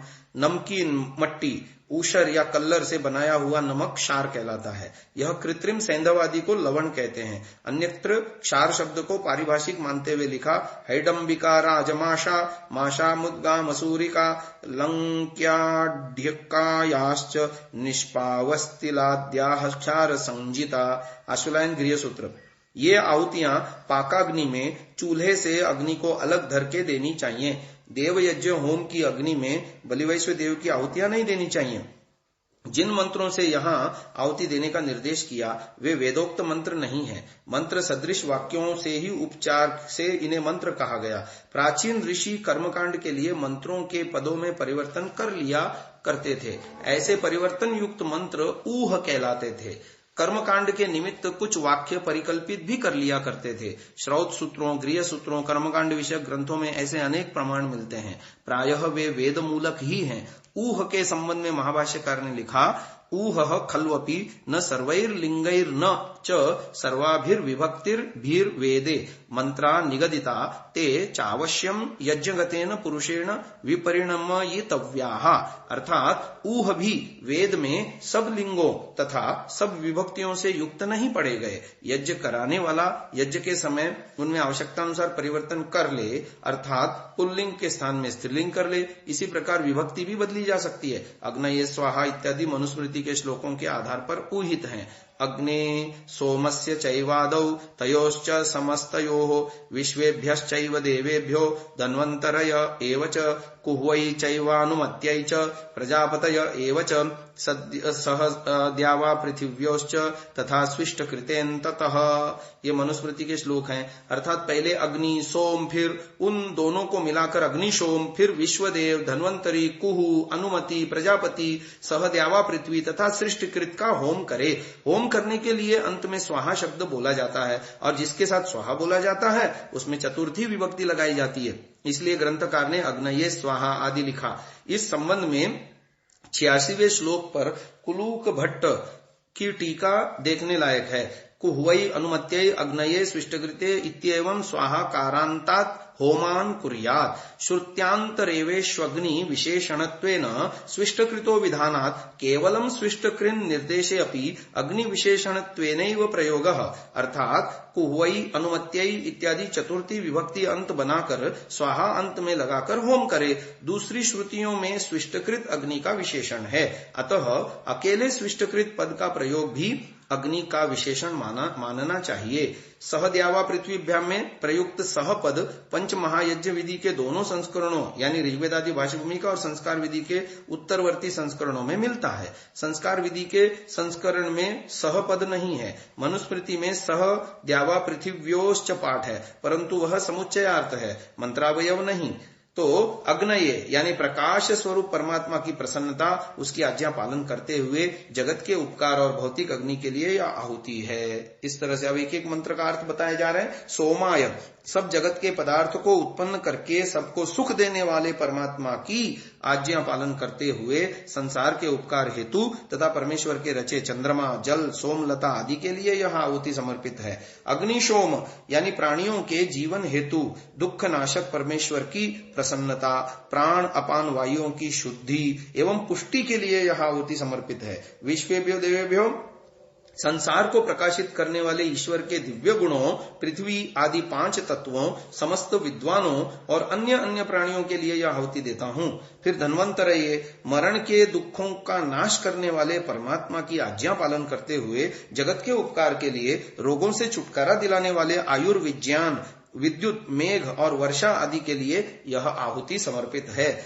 कुह्वै, परब्रह्म परमात्मा की संहारकारिणी शक्ति को स्मरण करते हुए उसकी आज्ञानुसार जगत के उपकार के लिए चंद्रमा और पूर्णमासी के लिए यह आहुति समर्पित है। फिर आता है अनुमत्यै, परमात्मा की पालयित्री शक्ति अथवा उसकी कृपा दृष्टि पाने और संसार का उपकार करने के लिए चंद्रमा एवं पूर्णमासी के लिए यह आहुति देता हूं। फिर आता है प्रजापतये, सबके पालनहार परमेश्वर की आज्ञा का पालन करते हुए संतानों की उत्तम रीति से रक्षा करने हेतु पिता पितामह आदि की प्रसन्नता के लिए यह आहुति है। फिर द्यावा पृथ्वी, द्युलोक और पृथ्वीलोक के पदार्थों को रचने के साथ सब जीवों को सुख देने वाले परमेश्वर की आज्ञानुसार द्यौ और पृथ्वीलोक अर्थात लौकिक और पारलौकिक दोनों प्रकार का सुख पाने के लिए तदर्थ अग्नि और भूमि से अपेक्षित लाभ लेने के लिए आहुति समर्पित है। और अंत में स्विष्ट कृते अभीष्ट की प्राप्ति कराने वाले परमेश्वर की आज्ञा पालन और परमेश्वर के रचे सृष्टि क्रम रूप यज्ञ के हेतु कार्यों में सहायता देने वाले मित्रों के लिए मैं यह आहुति देता हूं।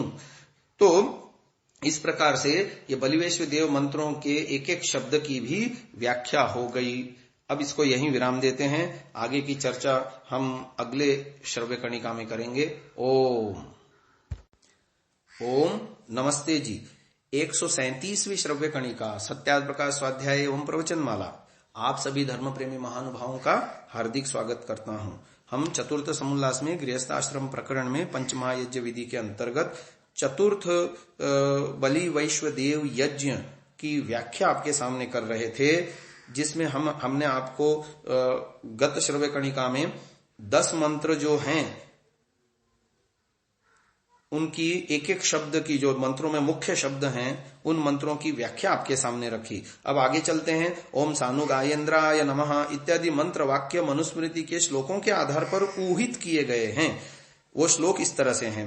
इंद्रांत कापतीन्दुभ्यः सानुगेभ्यो बलिम हरेत मरुद्भ्यः इति द्वारी क्षिपेदप्स्वभ्यः इत्यपि वनस्पतिभ्य इत्येवं मूसलोलूखले हरेत ऊर्च्छीर्षके श्रियं कुर्यात् भद्रकाल्यै च पादतः वास्तोष्पतिभ्यां तु वास्तु मध्ये बलिं हरेत विश्वेभ्यश्चैव देवेभ्यो बलिमाकाश उत्क्षिपेत दिवाचरेभ्यो भूतेभ्यो नक्तञ्चारीभ्य एव च पृष्ठवास्तु निकुर्वीति बलिं सर्वात्मभूतये पितृभ्यो बलिशेषं तु सर्वं दक्षिणतो हरेत। तो इस तरह से इन्हीं श्लोकों के आधार पर सानुगायेन्द्राय नमः आदि मंत्र वाक्य बनाए गए हैं। ग्रंथकार ने ब्रह्मपतये नमः तथा वास्तुपतये नमः 2 वाक्य बनाए हैं। यह कहा जा सकता है कि जैसे ऊपर द्यावा पृथ्वीभ्याम स्वाहा बनाया है, वैसे ही यहाँ भी ब्रह्म वास्तुपतिभ्याम नमः वाक्य बनाया जाना चाहिए था। इस श्लोक पर अपनी टीका में इसका स्पष्टीकरण करते हुए कुलुक भट्ट ने लिखा, द्वंद्व निर्देशेपि ब्रह्म वास्तोष्पत्योः पृथगेव देवतात्वम् यत्र द्वंद्वं मिलितस्य देवतात्वम् अपेक्षितं तत्र सहादि शब्दं करोति यथा सह द्यावा पृथिव्योश्चेति। अर्थात ब्रह्म वास्तोष्पतिभ्याम पद में द्वंद्व समास होने पर भी यह एक देवता नहीं किंतु 2 पृथक देवता हैं। जहां द्वंद्व के द्वारा देवता बनाना होता है वहां सह आदि किसी शब्द को लगाते हैं, जैसे सह द्यावा पृथ्वी। अब आता है बलि प्रदान विधि क्रम। सानुगायेन्द्राय नमः। सानुगायेन्द्राय की व्याख्या कर रहे हैं। सर्वैश्वर्य युक्त परमेश्वर और उसके गुणों के प्रति आदर से नमन करते हैं। राजा के अनुगामी मंत्री से लेकर साधारण कर्मचारी तक के हम ऋणी हैं, अतः उसके निमित्त यह भाग निकालते हैं। इससे पूर्व सानुगाय यमाय नमः। पक्षपात रहित सत्य न्याय करने वाले परमेश्वर और उसकी सृष्टि में सत्य न्याय करने वाले का हम श्रद्धा से आदर करते हैं। न्यायाधीश और उसके अधीनस्थ अथवा प्रतिनिधि रूप पंचों आदि का सत्कार करते हैं। मृत्यु और उसके अनुचर रोग आदि के लिए वज्र प्रहार अर्थात उनका निवारण कर दीर्घायुत्व आयुष्य की प्राप्ति के लिए प्रयत्न करते हैं। इससे दक्षिण में भाग रखना है भोजन का। और फिर अगला है पश्चिम में भाग रखते हुए यह मंत्र बोलना है, सानुगाय वरुणाय नमः। उसका अर्थ है विद्यादि उत्तम गुणों से युक्त सबसे उत्तम परमात्मा और उसके भक्तजनों के प्रति हम नमन करते हैं। राजसभा में धर्माध्यक्ष और उसके सहायकों का हम आदर करते हैं। आकाश, समुद्र आदि भौतिक देवों के लिए हवि प्रदान करते हैं। नीर, क्षीर, विवेकी, सत्य को ग्रहण और असत्य के परित्याग में प्रवृत्त सज्जनों के लिए अन्नादि की व्यवस्था करते हैं। ऐसा कहके इससे पश्चिम भाग में अन्न का भाग रखे। फिर उत्तर भाग में भाग रखने के लिए मंत्र है सानुगाय सोमाय नमः। पुरुष पुण्यात्माओं को आनंदित करने वाले परमात्मा तथा पुण्यात्माओं के प्रति हम श्रद्धा पूर्वक नमन करते हैं। शांति स्थापित करने वाले सेनापति और उसके सहायक सैनिकों के लिए भोजन आदि की व्यवस्था तथा चंद्रमा एवं वनस्पति आदि के लिए हवि यानी होम करते हैं, जिससे अंतरिक्ष की शुद्धि होकर अमृतमय जल और सुखद वायु की प्राप्ति हो। फिर मरुद्भ्यो नमः। महाप्राण ईश्वर के लिए नमस्कार, और ईश्वर के आधार से सकल विश्व को धारण करने और गति देने वाले प्राण, जिसके रहने से जीवन और निकलने से मृत्यु होती है, उसकी रक्षा के लिए सदा प्रयत्न करते हैं। यम नियमों का पालन करने वाले तपस्वियों, वानप्रस्थ मुनियों आदि को भोजन आदि प्रदान करने तथा अंतरिक्षस्थ वायु को सुगंधित करने का हम प्रयत्न करते हैं। इससे द्वार में भाग रखे। फिर आगे आया अद्भ्यो नमः, जल के समान शांतिदायक तथा सर्वव्यापक परमेश्वर के लिए नमस्कार, और नहर आदि बनाने वालों तथा जल में रहने वाले प्राणियों के लिए हम भोजन देते हैं, इससे उस भाग को जल में अर्पित करना। फिर वनस्पतिभ्यो नमः, सब लोकों के पालक परमेश्वर और उसके गुणों के प्रति हम नमन करते हैं, जो वर्षा में सहायक हैं और जिनसे प्राप्त फल आदि से जगत का उपकार होता है। उन वनों का जो संरक्षण करते हैं, इससे मूसल उखल में वो भाग रखना। फिर आता है श्रेय, जो परमेश्वर सबका उपास्य तथा जिसने जगत को शोभा प्रदान की है, उससे हम श्रद्धा पूर्वक नमन करते हैं। उस परमेश्वर की उपासना से राज्यश्री की प्राप्ति के लिए प्रयत्न करते हैं और शिल्पियों के लिए अन्न भाग निकालते हैं, इससे ईशान भाग में भाग रखना। फिर आगे आता है भद्रकाल्याय नमः, इहलौकिक और पारलौकिक सुख यानी मोक्ष प्रदान करने वाले परमात्मा का हम आश्रय लेते हैं। जीवों को सुलाकर उनका कल्याण करने वाली रात्रि का आश्रय लेते हैं, इससे नैऋत्य दिशा में रखना। ब्रह्मपतये नमः, सर्व विद्याविद तथा अखिल ब्रह्मांड के स्वामी परमेश्वर की भक्ति और विद्या प्रचार के लिए प्रयत्न करना आवश्यक कर्तव्य है। वेदज्ञों और योगियों के योगक्षेम की समुचित व्यवस्था करनी चाहिए। संसार के स्वामी को नमस्कार हो। आगे आता है वास्तुपतये, वास्तु विद्या विशारदों, मंत्रकारों, अभियंताओं आदि के प्रति हम नमन करते हैं। फिर दिवाचरेभ्यो नक्तंचारिभ्य, दिन और रात्रि में विचरण करने वाले समस्त प्राणियों को हम नमन करते हैं। दो प्रकार के जीव होते हैं, एक मनुष्य के लिए हितकर और दूसरे मनुष्य के लिए हानिकर। नमः शब्द के भी दो अर्थ होंगे, एक अन्न प्रदान करना और दूसरा उन हानिकर जीवों को दूर करना। लाभ पहुंचाने वालों को अन्न प्रदान करने और हानि पहुंचाने वालों को दूर रखने की व्यवस्था करनी चाहिए। आगे आता है सर्वात्म भूतये, चराचर जगत में व्याप्त सबके आत्मभूत परमेश्वर के लिए हमारा श्रद्धा पूर्वक नमस्कार हो। फिर अंत में आता है पांचवा अतिथि यज्ञ। पंचमा यज्ञों में अतिथि उसको कहते हैं कि जिसकी कोई तिथि निश्चित न हो आने की, अर्थात अकस्मात धार्मिक, सत्य उपदेशक, सबके उपकारार्थ सर्वत्र घूमने वाला पूर्ण विद्वान परम योगी सन्यासी गृहस्थ के यहाँ आवे तो उसको प्रथम पाद्य, पाद्य यानी पैर धोने के लिए जल, अर्घ्य, अर्घ्य यानी मुख धोने के लिए जल, फिर आचमनीय यानी पीने का जल, 3 प्रकार का जल देकर पश्चात आसन पूर्वक सत्कार पूर्वक बिठाल कर खान पान आदि उत्तम उत्तम पदार्थों से सेवा शुश्रूषा करके उसको प्रसन्न करें। तत्पश्चात सत्संग कर उनसे ज्ञान विज्ञान आदि जिनसे कि धर्म, अर्थ, काम और मोक्ष की सिद्धि होए, ऐसे ऐसे उपदेशों का श्रवण करें और अपना चाल चलन भी उसके सद उपदेशों के अनुसार रखें। समय पाके गृहस्थ और राजादि भी अतिथिवत सत्कार ग्रहण करने योग्य हैं, परंतु पाखंडिनो विकर्मस्थान वैडाल वृत्तिकान शठान हैतुकान बक वृत्तिश्च वांगमात्रेणापि नार्चयेत। मनुस्मृति में ये श्लोक आया जिसका अर्थ है पाखंडी अर्थात देव निंदक, वेद विरुद्ध आचरण करने वाले, ये पाखंडी होते हैं। फिर विकर्मस्थ जो वेद विरुद्ध कर्म का कर्ता, मिथ्या भाषण आदि युक्त। फिर वैडाल वृत्ति यानी बिडाल जैसे छिपकर स्थिर रहकर ताकता ताकता झपट कर मूषे आदि प्राणियों को मारकर अपना पेट भरता है, ऐसे जनों को वैडाल वृत्ति कहते हैं, यानी बगुला भगत जैसे कहते हैं। फिर शट अर्थात हठी, दुराग्रही, अभिमानी, आप जाने नहीं और दूसरों का कहा माने नहीं, इस प्रकार के लोगों को शठ कहा है। फिर हैतुक यानी कुतर्की, व्यर्थ बकने वाले, जैसा कि आजकल के वेदांती बकते हैं कि हम ब्रह्म हैं और जगत सारा मिथ्या है, वेदादि शास्त्र और ईश्वर भी कल्पित हैं इत्यादि गपोड़ा हाँकने वाले। फिर बकवृत्ति जैसे बक एक पैर उठा करके ध्यानावस्थित के समान होकर झट मछली के प्राण हर के अपना स्वार्थ सिद्ध करता है। एक पक्षी होता है, वो नदी में या उथले पानी में खड़ा होता है, और एक टांग ऊपर उठाया होता है और उसकी नजर आने जाने वाली मछली पर होती है। जैसे ही मछली उसके सामने आती है, फट से वो अपनी चोंच मार करके उसको उठा लेता है। तो इस तरह के स्वार्थ सिद्ध करने वाले लोगों को बकवृद्धि कहा। वैसे आजकल के बैरागी, खाकी, हठी, दुराग्रही, वेद विरोधी हैं, ऐसों का सत्कार वाणी मात्र से भी नहीं करना चाहिए, क्योंकि इनका सत्कार करने से ये वृद्धि को पाकर संसार को अधर्म युक्त करते हैं। आप तो अवनति के काम करते ही हैं, साथ में सेवकों को भी अविद्या रूपी महासागर में डुबो देते हैं। जैसा कि मैंने पहले भी आपको एक श्रव्य कणिका में निवेदन किया था कि हमारे यहाँ भारत में होटल या रेस्टोरेंट या रेस्तरां या होटल ये विदेश आयातित संकल्पना है। भारत में होटल, रेस्टोरेंट वगैरह होते ही नहीं थे।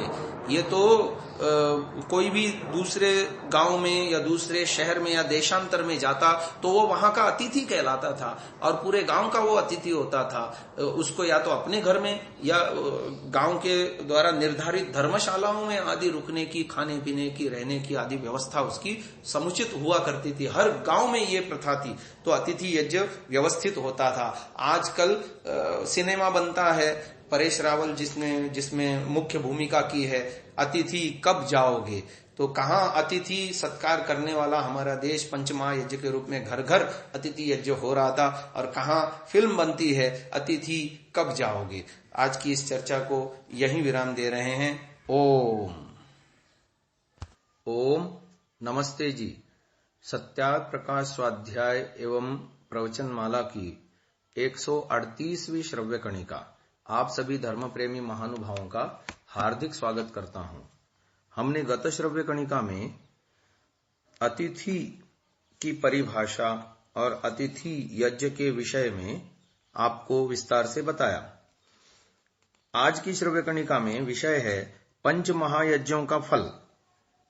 इन 5 महायज्ञों का फल यह है कि ब्रह्मचर्य के करने से विद्या, शिक्षा, धर्म, सभ्यता आदि शुभ गुणों की वृद्धि होती है।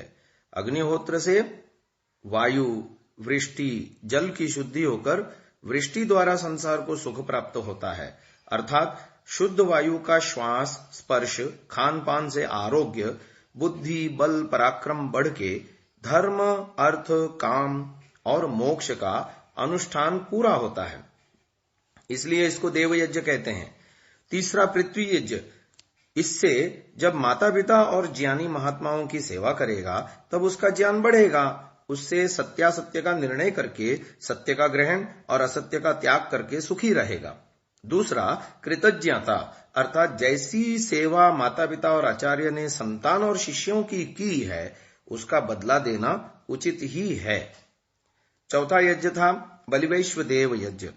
इसका भी फल पूर्व में कह आए वही है।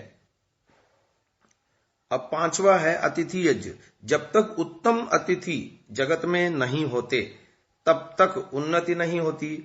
उनके सब देशों में घूमने और सत्योपदेश करने से पाखंड की वृद्धि नहीं होती और सर्वत्र गृहस्थों को सहज से सत्य विज्ञान की प्राप्ति होती है तथा मनुष्य मात्र में एक ही धर्म स्थिर रहता है। बिना अतिथियों के संदेह निवृत्ति नहीं होती। संदेह निवृत्ति के बिना दृढ़ निश्चय भी नहीं होता और फिर दृढ़ निश्चय के बिना सुख कहां से होगा। तो ये पंचमहायज्ञों के फल बताए। वैदिक काल में इन पंचमहायज्ञों की वजह से घर का वातावरण स्वर्गमय होता था। संतानों को सुशिक्षा मिलती थी। गृहस्थी महानुभाव अपने जीवन में आने वाले समस्याओं का समाधान अतिथि यज्ञ के माध्यम से विद्वानों से, सन्यासियों से, वानप्रस्थियों से पाते थे और जीवन को आगे बढ़ा देते। किंतु वर्तमान में इनमें से जन सामान्य में इनमें से 5 के 5 महायज्ञ गायब हैं, जिसकी वजह से आज का मानव समाज केवल और केवल भोगवादी होकर के रह गया है। उसके जीवन में नैतिकता, अध्यात्म, उन्नयन, जीवन का उन्नयन आदि नहीं हो पा रहा है। ये सब बातें तो दूर रही, व्यक्ति अपने व्यक्तिगत जीवन में भी स्वार्थी बना हुआ है। तो इसलिए पंचमहायज्ञ के बातों को हमें समझना चाहिए, समझ करके जीवन में अपनाना चाहिए। अब गृहस्थ के सामान्य कर्तव्य क्या हैं, इस विषय में अगला प्रकरण चल पड़ा। मनुस्मृति का श्लोक दे रहे हैं। ब्राह्मे मुहूर्ते बुध्येत धर्मार्थौ चानुचिन्तयेत् काय क्लेशांश्च तन्मूलान् वेदस्तत्त्वार्थमेव च। रात्रि के चौथे प्रहर अथवा 4 घड़ी रात रहे तो उठ जाए, आवश्यक कार्य करके धर्म, अर्थ, शरीर के रोगों का निदान और परमात्मा का ध्यान करे, कभी अधर्म का आचरण न करे। क्योंकि एक और श्लोक दे रहे हैं, ना धर्मश्चरितो लोके सद्यः फलति गौरिव शनैरावर्तमानस्तु कर्तुर्मूलानि कृन्तति। किया हुआ अधर्म कभी निष्फल नहीं जाता, परंतु जिस समय अधर्म करता है उसी समय फल भी नहीं होता। इसलिए अज्ञानी लोग अधर्म करने से नहीं डरते, तथापि निश्चय जानो कि वह अधर्माचरण धीरे धीरे तुम्हारे सुखों के मूलों को काटता चला जाता है। कहना यह चाह रहे हैं कि व्यक्ति को तुरंत अधर्म करने पर तुरंत फल नहीं मिलता, इससे उसका साहस बढ़ता है अधर्म करने का, और वो और अधिक पाप करता जाता है। किंतु उसको ऐसा समझना चाहिए कि जैसे जैसे पाप कर्म बढ़ते जाते हैं उसका सुख का मूल कटता चला जाता है, कि भविष्य में उसको दुख अवश्य मिलेगा, किए हुए पापों की सजा अवश्य मिलेगी। इसी क्रम में एक और श्लोक दे रहे हैं, अधर्मेण यधते तावत् ततो भद्राणि पश्यति ततः सपत्नान् जयति कर्तुर्मूलानि कृन्तति। कहीं पाठभेद भी मिलता है, ततः सपत्नान् जयति समूलस्तु विनश्यति। जब अधर्मात्मा मनुष्य धर्म की मर्यादा छोड़ जैसे तालाब के बांध को तोड़ जल चारों ओर फैल जाता है, वैसे मिथ्याभाषण, कपट, पाखंड अर्थात रक्षा करने वाले वेदों का खंडन और विश्वासघात आदि कर्मों से पराये पदार्थों को लेकर पहले तो बढ़ता है, फिर धनादि ऐश्वर्यों से खान पान, वस्त्र, आभूषण, यान, स्थान, मान, प्रतिष्ठा को प्राप्त कर लेता है, अन्याय से शत्रुओं को भी जीत लेता है, पश्चात शीघ्र ही नष्ट हो जाता है। जैसे जड़ कटा हुआ वृक्ष नष्ट हो जाता है, वैसे अधर्मी भी नष्ट हो जाता है। तो इसमें विशेष ये समझना चाहिए कि ना धर्मश्चरितो लोके, ये हमने जो श्लोक आपको सुनाया था इसका संस्कार विधि में भी अर्थ किया है, जो अधिक स्पष्ट है। मनुष्य निश्चय करके जाने कि इस संसार में गौरीव, जैसे गाय की सेवा का फल दूध आदि तत्काल प्राप्त नहीं होता, वैसे ही किए हुए अधर्म का फल भी शीघ्र नहीं होता, परंतु धीरे धीरे अधर्म करने वाले के सुखों को रोकता हुआ सुख के मूलों को काटता चला जाता है। मूलानि कृन्तति, पश्चात अधर्मी दुख ही दुख भोगता है। इसलिए बुद्धिमान मनुष्य प्रत्यक्ष वर्तमान को देखते हुए भी परोक्ष यानी भविष्य की चिंता करता है। परोक्ष प्रिया देवाः प्रत्यक्ष द्विषः। कुछ वृक्ष पौधे 6 महीने में फल देते हैं, जैसे गेहूं, चना आदि। कुछ वृक्ष वर्ष भर में फल देते हैं, जैसे केला आदि, और कुछ 3-4 वर्षों के बाद फल देते हैं, जैसे आम, अमरूद आदि। इसी प्रकार खाए हुए पदार्थ भी कभी तत्काल पीड़ा का कारण बन जाते हैं, तो कभी उसके कारण रोग शरीर में धीरे धीरे जड़ जमाता रहता है और कालांतर में भयंकर रूप में प्रकट होकर मृत्यु का भी कारण बन जाता है। इसी प्रकार कुछ कर्मों का फल तत्काल मिल जाता है, कुछ का ईश्वरीय व्यवस्था अनुसार कालांतर में मिलता है, तो कुछ का जन्मांतर में मिलता है, यानी अगले जन्मों में मिलता है। तो इसलिए व्यक्ति को सावधान रहना चाहिए। हमने देखा कि अधर्म से व्यक्ति शुरुआत में अपने आप को बढ़ा हुआ अनुभव करता है, लेकिन सब कुछ वो जोड़ लेता है, धन, ऐश्वर्य, खान पान, वस्त्र, आभूषण, अपने शत्रुओं को भी जीत लेता है, लेकिन वो धीरे धीरे अपने ही सुख के मूलों को काटता चला जाता है। एक श्लोक और दे रहे हैं, सत्य धर्मार्य वृत्तेषु शौचे चैवारमेत् सदा शिष्यांश्च शिष्या धर्मेण बाहुदर संयतः। जो विद्वान वेदोक्त सत्य धर्म अर्थात पक्षपात रहित होकर सत्य के ग्रहण और असत्य के परित्याग न्याय रूप वेदोक्त धर्म आदि आर्यवृत्त अर्थात धर्म में चलते हुए के समान धर्म से शिष्यों को शिक्षा किया करे। यानी जो वेदोक्त वेद में बताए हुए सत्य धर्म को पक्षपात रहित होकर के सत्य का ग्रहण और असत्य के परित्याग करने के लिए वेदोक्त धर्म को बताने वाले गुरुजन अपने शिष्यों को भी वैसी शिक्षा करें, ये बात यहां पर बता दी गई। आज की श्रव्य कणिका को यहीं विराम देते हैं। ओम ओम नमस्ते जी। सत्यार्थ प्रकाश स्वाध्याय एवं प्रवचन माला 139वीं श्रव्य कणिका आप सभी धर्म प्रेमी महानुभावों का हार्दिक स्वागत करता हूं। महानुभावों, हम चतुर्थ समुल्लास के अंदर गृहस्थ धर्म विषय आया है, उसके अंतर्गत हम गत श्रव्य कणिका में हमने जानने का प्रयास किया कि अधर्म से भले ही शुरुआत में व्यक्ति को उन्नति दिखाई दे, लौकिक चीजों की, मान सम्मान आदि की भी, लेकिन धीरे धीरे व्यक्ति अपने ही सुखों के मूलों को काटता चला जाता है। आगे विषय आ रहा है, ऋत्विज आदि के साथ कभी झगड़ा न करें। मनुस्मृति के श्लोक दे रहे हैं। ऋत्विक पुरोहिताचार्यैर मातुलातिथि संश्रितैः बाल वृद्धातुरैर्वैद्यैर ज्ञाति संबंधी बांधवैः माता पितृभ्याम यामीभिर् भ्राता पुत्रेण भार्यया दुहित्रा दासवर्गेण विवादम न समाचरेत। तो कहते हैं माता, ऋत्विक अर्थात यज्ञ करने वाला, पुरोहित अर्थात सदा उत्तम चाल चलन की शिक्षा करने वाला, आचार्य अर्थात विद्या पढ़ाने वाला, मातुल अर्थात मामा, अतिथि अर्थात जिसका कोई आने जाने की निश्चित तिथि न हो, ऐसा विद्वान व्यक्ति, संश्रित यानी जो हम अपने आश्रित होता है, बाल यानी बालक, वृद्ध यानी बूढ़ा, आतुर यानी पीड़ित, वैद्य यानी आयुर्वेद का ज्ञाता, ज्ञाति यानी अपने गोत्र का सगा संबंधी, व स्ववर्णस्थ संबंधी, स्वसुर आदि, बांधव मित्र। तो माता यानी माँ, पिता यानी बाप, यामी यानी बहन, भ्राता माने भाई, भार्या माने पत्नी, दुहिता माने पुत्री, और दास वर्ग यानी सेवक, इन सभी लोगों से विवाद अर्थात विरुद्ध लड़ाई बखेड़ा कभी न करे। तो अब अगला प्रकरण चल पड़ा, दान के अयोग्य कौन हैं।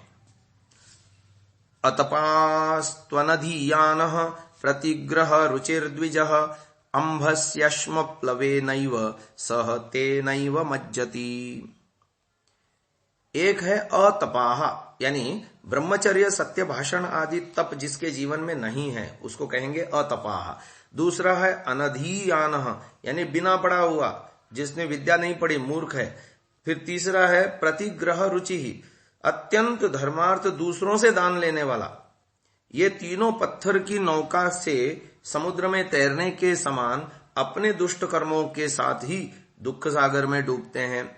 वे तो डूबते ही हैं, परंतु दाताओं को भी साथ साथ डुबो लेते हैं। तो ये इन तीनों को दान नहीं देना चाहिए। इस विषय में अनधीयानः एक पद आया था। इसमें अवेदवित का अर्थ सामान्यतः अविद्वान या अनपढ़ नहीं है, अपितु वे व्यक्ति अभिप्रेत हैं जो वेद का निरंतर अध्ययन चिंतन नहीं करते। मनु ने ब्राह्मणों के लिए वेदों का निरंतर अध्ययन करने का निर्देश ही नहीं किया, बल्कि उसकी अनिवार्यता पर भी बल दिया और कहा अनभ्यासेन वेदानाम आचारस्य च वर्जनात् आलस्यादन्न दोषाच्च मृत्युर्विप्रान् जिघांसति। वेदों का अभ्यास छोड़ देने से, सदाचार की मर्यादा का उल्लंघन करने से आलस्य और अन्न दोष के कारण ब्राह्मण की मृत्यु हो जाती है, अर्थात उसका ब्राह्मणत्व नष्ट हो जाता है। श्लोक में बताई हुई प्रतिग्रह रुचि से प्रतिग्रहेच्छु अर्थात लोभी प्रवृत्ति का आदमी, ये अर्थ अभिप्रेत है। अयोध्या के ब्राह्मणों का वर्णन करते हुए वाल्मीकि लिखते हैं दानाध्ययन शीलाश्च संयताश्च प्रतिग्रहे। ये बालकांड है वाल्मीकि रामायण में, उसमें दिया है श्लोक। अयोध्या के ब्राह्मण देने में तो उदार किंतु लेने में संकोची हुआ करते थे। तो ये इससे विपरीत हो गया, यानी लोग लेने में तो होशियार हैं और देने में जो है संकोच करते हैं। ऐसे व्यक्ति को प्रतिग्रह रुचि ही, यानी प्रतिग्रह में यानी लेने में जिसकी भयंकर लोभ है, ऐसा व्यक्ति कहा जाएगा। फिर प्रतिग्रह की लालसा की निंदा करते हुए मनु जी ने अन्यत्र भी कहा, प्रतिग्रह समर्थोपि प्रसंगम तत्र वर्जयेत प्रतिग्रहेण ह्यास्याशु ब्रह्म तेजः प्रशाम्यति। देखो कितना बड़ा उसका जो है ना हानि बताई है ब्राह्मण के लिए, कि ब्राह्मण दान लेने का अधिकारी होते हुए भी दान की प्राप्ति में आसक्ति भाव को छोड़ देवे, क्योंकि दान लेने की लालसा से उसका ब्रह्म तेज शीघ्र ही नष्ट हो जाता है। यानी आपको अपने जीवन में आध्यात्मिकता की वृद्धि उन्नति यदि करनी हो तो दान लेने के अंदर जो लोभ की प्रवृत्ति है, आसक्ति है, वो आपको छोड़ना पड़ेगा, नहीं तो आपका ब्राह्मणत्व यानी ब्रह्म में विचरने का जो आपका एक लक्ष्य है उससे आप पिछड़ जाओगे। ये श्लोक मनु जी ने 3 प्रकार के व्यक्तियों को सम्माननीय घोषित किया है। त्रिष्वप्येतेषु दत्तम ही विधिनाप्यर्जितम धनम धातुर्भवत्यनर्थाय परत्रादातुरेव च। जो धर्म से प्राप्त हुए धन का उक्त तीनों को देना है वह दान का नाश इसी जन्म और लेने वाले का नाश पर जन्म में करता है। जो वे ऐसे हों तो क्या हो कि यथा प्लवेनोपलेन निमज्जत्युदकेतरन् तथा निमज्जतोधस्तादज्ञौ दात्री प्रतीक्षकौ। जैसे पत्थर की नौका में बैठ के जल में तैरने वाला डूब जाता है, वैसे ही अज्ञानी दाता और दान लेने वाला दोनों अधोगति को यानी दुख को प्राप्त होते हैं। तो ये एक बहुत बड़ा प्रकरण था कि वो कह रहे हैं कि 3 प्रकार के लोग बताए थे। जो लोग तपस्या नहीं करते, ब्रह्मचर्य आदि सत्य भाषण आदि तप से रहित हैं, वो अतपा। फिर जो पढ़ते नहीं हैं, और फिर तीसरे प्रतिग्रह रुचि, वेद आदि शास्त्रों को न पढ़ने वाले अनधियान, और तीसरे प्रतिग्रह रुचि यानी लोगों से दान लेने की प्रवृत्ति वाले। इन तीनों को कभी दान न दिया करें, क्योंकि उनको दान देने से देने वाला भी और लेने वाला भी जो है दोनों अधोगति को प्राप्त होते हैं। तो ये बात इन्होंने बताने की कोशिश की है। कुपात्र को दान देने वाले को दान लेने वाले की अपेक्षा अधिक पापी होता है, और पत्थर की नौका दाता और ग्रहिता दोनों को अधस्ता अधोगति को प्राप्त कराते हैं। तो ये कुछ बातें उन्होंने बता दी। अब अगला प्रकरण चल पड़ा कि पाखंडी कौन होते हैं। तो पाखंडियों के लक्षण बता रहे हैं। धर्मध्वजी सदा लुब्धस छद्मिको लोकदंभकः वैडालव्रतिको ज्ञेयो हिंस्रः सर्वाभिसंधकः अधो दृष्टिर्नैष्कृतिकः स्वार्थ साधन तत्परः शठो मिथ्या विनीतश्च बकव्रतचरो द्विजः। कहते हैं धर्मध्वजी, जो धर्म कुछ भी न करे परंतु धर्म के नाम से लोगों को ठगे, सदा लुब्ध सर्वदा लोभ से युक्त रहे, छादमिकः जो कपटी है, लोकदंभकः संसारी मनुष्यों के सामने अपनी बड़ाई के गपोड़े मारा करे, हिंस्रः प्राणियों के जैसा घातक, अन्य से वैर बुद्धि रखने वाला। फिर आगे सर्वाभिसंधकः समस्त अच्छे और बुरों से भी मेल रखे, यानी तू भी ठीक सबके साथ वो बनाए रखे। उसको वैडाल व्रतिकः अर्थात बिडाल के समान धूर्त और नीच समझो। बिडाल कहते हैं बिल्ला, जो बिल्ली होती है उसका नर जो है बिडाल। तो अधो दृष्टि ही कीर्ति के लिए नीचे दृष्टि रखे। नैष्कृतिकः ईर्ष्या करने वाला, किसी ने उसका पैसा भर अपराध किया हो तो उसका बदला प्राण तक लेने को तत्पर हो जाए। स्वार्थ साधन, चाहे कपट अधर्म विश्वासघात क्यों न हो, अपना प्रयोजन साधने में चतुर रहने वाला, वो है स्वार्थ साधन। और शठ माने चाहे अपनी बात झूठी ही क्यों न हो परंतु हट कभी न छोड़े, ऐसा व्यक्ति। फिर मिथ्या विनीत यानी झूठ मूठ ऊपर से शील संतोष और साधुता दिखलावे, उसको बक व्रत बगुले के समान नीचा समझो। ऐसे ऐसे लक्षणों वाले पाखंडी होते हैं, उनका विश्वास व सेवा कदापि न करे। तो ये पाखंडियों के लक्षण महर्षि दयानंद जी ने बता दिए। आज की श्रव्य कणिका को हम यहीं विराम देते हैं। अगली चर्चा हम कल के श्रव्य कणिका में करेंगे। ओम ओम नमस्ते जी। 140वीं श्रव्य कणिका सत्यार्थ प्रकाश स्वाध्याय एवं प्रवचन माला आप सभी धर्म प्रेमी महानुभावों का हार्दिक स्वागत करता हूं। चतुर्थ समुल्लास में गृहस्थाश्रम प्रकरण के अंतर्गत हम पाखंडियों के और दान किसे नहीं देना चाहिए इस विषय को गत श्रव्य कणिका में बता करके अब इस श्रव्य कणिका में प्रसंग छिड़ा है धर्म संचय का प्रकार और धर्म का फल। श्लोक दे रहे हैं मनुस्मृति के 5 श्लोक आए हैं। धर्म शनैः संचिनुयात् वल्मीकमिव पुत्तिकाः परलोक सहायार्थम सर्वभूतान्यपीडयन्। तो बता रहे हैं स्त्री और पुरुष को चाहिए कि जैसे पुत्तिका या अर्थात दीमक वल्मीक अर्थात बांबी को शनै शनै बनाती है, वैसे ही समस्त भूतों को पीड़ा न दे करके परलोक अर्थात परजन्म के सुख के लिए धीरे धीरे धर्म का संचय करे। अगला श्लोक है नामुत्र ही सहायार्थम पिता माता च तिष्ठतः न पुत्रदारम न ज्ञातिर्धर्मस्तिष्ठति केवलः। इसके अर्थ में लिखा क्योंकि परलोक में न तो माता न पिता न पुत्र न स्त्री न ज्ञाति यानी संबंधी सहाय कर सकते हैं, परंतु एक धर्म ही सहायक होता है। अगले श्लोक है मृतम शरीरम उत्सृज्य काष्ठलोष्ठ समम क्षितौ विमुखा बांधवा यान्ति धर्मस्तमनुगच्छति। जब कोई किसी का संबंधी मर जाता है, उसको मिट्टी के ढेले के समान भूमि में छोड़कर पीठ देकर बंधु वर्ग विमुख होकर चले जाते हैं। कोई उसके साथ जाने वाला नहीं होता, परंतु एक धर्म ही उसका साथी संगी होता है। एकः पापानि कुरुते फलम भुंक्ते महाजनः भोक्तारो विप्रमुच्यन्ते कर्ता दोषेण लिप्यते। तो ये महाभारत उद्योग पर्व में श्लोक आया। इससे पहले के तीनों श्लोक मनुस्मृति के थे और अभी जो हमने पढ़ा वो महाभारत उद्योग पर्व का श्लोक था, जिसका अर्थ दे रहे हैं यह भी समझ लो कि कुटुंब में एक पुरुष पाप करके पदार्थ लाता है और महाजन अर्थात सब कुटुंब उसको भोगता है। भोगने वाले दोष के भागी नहीं होते, किंतु अधर्म का कर्ता ही दोष का भागी होता है। इस विषय में एक रोचक कथा आती है वाल्मीकि के विषय में कि ऋषि वाल्मीकि पहले डाकू हुआ करते थे। तो जब वो ये चौर कर्म करके लोगों को लूट करके धन कमाते थे और परिवार का पालन पोषण करते थे, लेकिन जब एक दिन किसी साधु सन्यासी कहते हैं नारद जी उनसे टकराए, उन्होंने नारद जी से भी चाकू अड़ा करके पैसे मांगे, लूटना चाहा।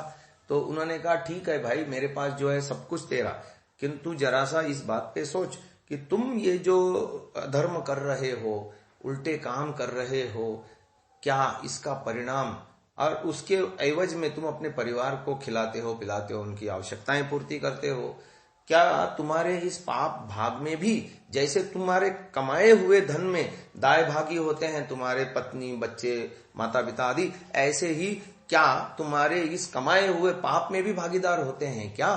तो उसने कहा ये तो मैंने कभी सोचा नहीं। तो उसने कहा ठीक है, तुम मुझे यहाँ पेड़ से बांध के रखो और तब तक जाके घर में पूछ के आओ। तो वो उसने उसको पेड़ से बांध रखा और फिर जा करके घर में पहले पिता से पूछा। तो पिता ने कहा बेटा ये तो तुम्हारा धर्म है कि हमने तुमको जन्म दिया, पाला पोसा बड़ा किया, अब तुम्हारा धर्म है कि हम बूढ़ों की माता पिता की तुम सेवा करो। तो तुम्हारे जो है अन्न आदि से हम पल रहे हैं, तो जो हम खाते पीते हैं उसको हम, तुमने जो पाप किया उसको हमको कैसे लगेगा, उसका हम अपने सिर पर नहीं ले सकते। फिर वो अपने पत्नी के पास गया तो पत्नी को भी यही बात कही। तो पत्नी ने उत्तर दिया देखो जी, ये आपका दायित्व है कि मेरा आप पालन पोषण करो, तो आप अपना दायित्व निभा रहे हो, तो आपके व्यक्तिगत कर्म में मैं कैसे दाई भागी बन सकती हूँ। तो यही बात बच्चों ने भी कही, तो इससे उसकी आंखें खुल गई और कहते हैं वो अपना डाके मारी का काम छोड़ करके, लूट खसोट का काम छोड़ करके अच्छा व्यक्ति बना और आगे जाकर के ऋषित्व को भी प्राप्त हुआ। तो वाल्मीकि ऋषि जो है पहले डाकू था। तो ऐसा उदाहरण आता है कि व्यक्ति चाहे तो ये बात यहाँ जो लिखी है कि एक व्यक्ति पाप करता है और उसका फल बहुत सारे लोग भोगते हैं, परंतु भोक्ता उससे लिप्त नहीं होता, लेकिन कर्ता, कर्म का कर्ता, पाप कर्म का कर्ता उस दोष से लिप्त हो जाता है। आगे एक और श्लोक है, एकः प्रजायते जंतुरेक एव प्रलीयते एकोऽनुभुङ्क्ते सुकृतम एक एव च दुष्कृतम। तो इसका अर्थ लिखा ऋषि ने, देखिए अकेला ही जीव जन्म और मरण को प्राप्त होता है, एक ही धर्म का फल सुख और अधर्म का जो दुख रूप फल है उसको वो भोगता है। तो कितनी बढ़िया बातें यहां पर लिखी है कि व्यक्ति को धर्म का संचय जीवन में करना चाहिए, क्योंकि धीरे धीरे से अभिप्राय जैसे दीमक अपनी बांबी को बनाती समय सावधानी बरतती है, उसे गिरने नहीं देती। हम देखेंगे कहीं दीमक की जो लाइन बनती है दीवारों पर, उसको थोड़ा सा भी हाथ लगाएं तो टूट जाएगी, लेकिन वो गीली मिट्टी को ला करके थोड़ा थोड़ा ला करके धीरे धीरे बनाती है। ऐसे ही हमें धर्म का संचय भी अपने जीवन में धीरे धीरे करना चाहिए।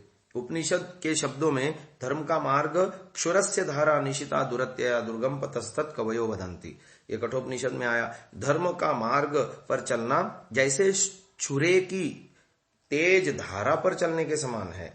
गच्छतः स्खलनम क्वापि भवत्येव प्रमादतः, तनिक से असावधानी होने पर इसमें चलने वाला गिर ही जाता है। कितनी बढ़िया बात अथर्ववेद कह रहा है, पक्वः पक्तारम पुनराविशाति। तो जैसे व्यक्ति पकाता है उसी को वह भोगता है, परलोक में कहीं से किसी प्रकार की सहायता नहीं मिलती, वहां केवल अकेला धर्म ही सहायक होता है। इसलिए भर्तृहरि जी भी कह रहे हैं, निंदन्तु नीति निपुणा यदि वा स्तुवन्तु लक्ष्मी समाविशतु गच्छतु वा यथेष्टम अद्यैव वा मरणमस्तु युगान्तरे वा न्यायात् पथः प्रविचलन्ति पदम न धीराः।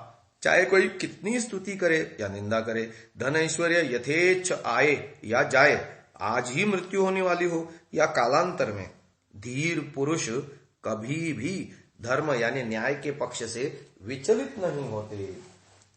एक और श्लोक महाभारत उद्योग पर्व में आता है, न जातु कामान न भयान न लोभात् धर्मम त्यजेत् जीवितस्यापि हेतोः नित्यो धर्मः सुख दुःखे त्वनित्ये जीवो नित्यो हेतुरस्य त्वनित्यः। यानी कामना से, भय से, लोभ से, यहां तक कि जीवन के लिए भी धर्म का परित्याग न करे, क्योंकि धर्म नित्य है जबकि सुख दुख अनित्य हैं। जीव नित्य है, अनित्य सुख की खातिर नित्य जीव धर्म का परित्याग करना कहां की बुद्धिमत्ता है। What shall it profit a man if he gains the whole world but loses himself? ये भी बाइबल में कहा गया है। तो नीति के अनुसार स्वल्पाद भूरि रक्षणम, थोड़ा खोकर भी अधिक की रक्षा करे। मृतम शरीरम, इसका पूरक एक श्लोक मनुस्मृति में आता है, एक एव सुहृद धर्मो निधनेप्यनुयाति यः शरीरेण समम नाशम सर्वमन्यधिगच्छति।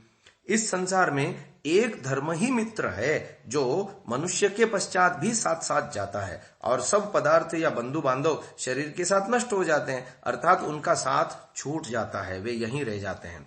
ऐसी स्थिति में राह चलते साथ लग जाने और कुछ दूर तक साथ चलने वाले की खातिर सदा साथ देने वाले और अंत तक साथ चलने वाले की अवहेलना या उपेक्षा कदापि उचित नहीं है। इसलिए ग्रंथकार में सत्यार्थ प्रकाश के प्रथम संस्करण में थोड़ा सा और लिखा इस विषय में, सब मनुष्यों को उचित है कि अपना पालन और माता पितादिकों का पालन धर्म से जितना धनादि मिले उसी से व्यवहार और पालन करे, अधर्म से नहीं। क्योंकि एकः पापानि कुरुते, यहाँ ग्रंथकार ने अपराध कर्म की दृष्टि से कर्ता को ही दोषी माना है। दोष भागी होने के कारण वही उस अपराध में दंडनीय होगा। कुटुंब आश्रित होता है, उसे पाप कर्म से लाई कमाई का कभी ज्ञान होता है तो कभी नहीं होता। इसलिए भोक्ता होते हुए भी कर्ता न होने के कारण परिवार को उस अपराध कर्म के लिए दोषी नहीं माना जा सकता। प्रथम संस्करण में ऋषि दयानंद ने स्पष्ट लिखा, जो अधर्म करेगा उसका फल वही भोगेगा। और माता पितादिक सुख का भोग करने वाले तो हो जाएंगे, परंतु दुख जो पाप का फल उसमें कोई भाग न लेगा, किंतु जिसने पाप किया वही पाप का फल भोगेगा और कोई नहीं। प्रकारांतर से नामुत्र ही सहायार्थम पिता माता च तिष्ठत तथा मृतम शरीरम उत्सृज्य और आगे तस्मात् धर्मम सहायार्थम, इन श्लोकों में भी इसी बात का संकेत किया गया है। तो महानुभाव, पाप कर्मों से बचना चाहिए। हम अपने कर्मों के लिए परमात्मा के समक्ष उत्तरदायी हैं, दूसरों के कर्मों के लिए नहीं। और हमारे द्वारा किए गए कर्म में कोई दूसरा भागीदार नहीं बन सकता। ये दोनों सिद्धांतों को सामने रखते हुए जीवन में धर्मानुष्ठान करना चाहिए और धीरे धीरे धर्म के संचय को बढ़ाते रहना चाहिए। ये बात इस श्रव्य कणिका में हमने जानी। अब यहीं विराम देते हैं। ओम।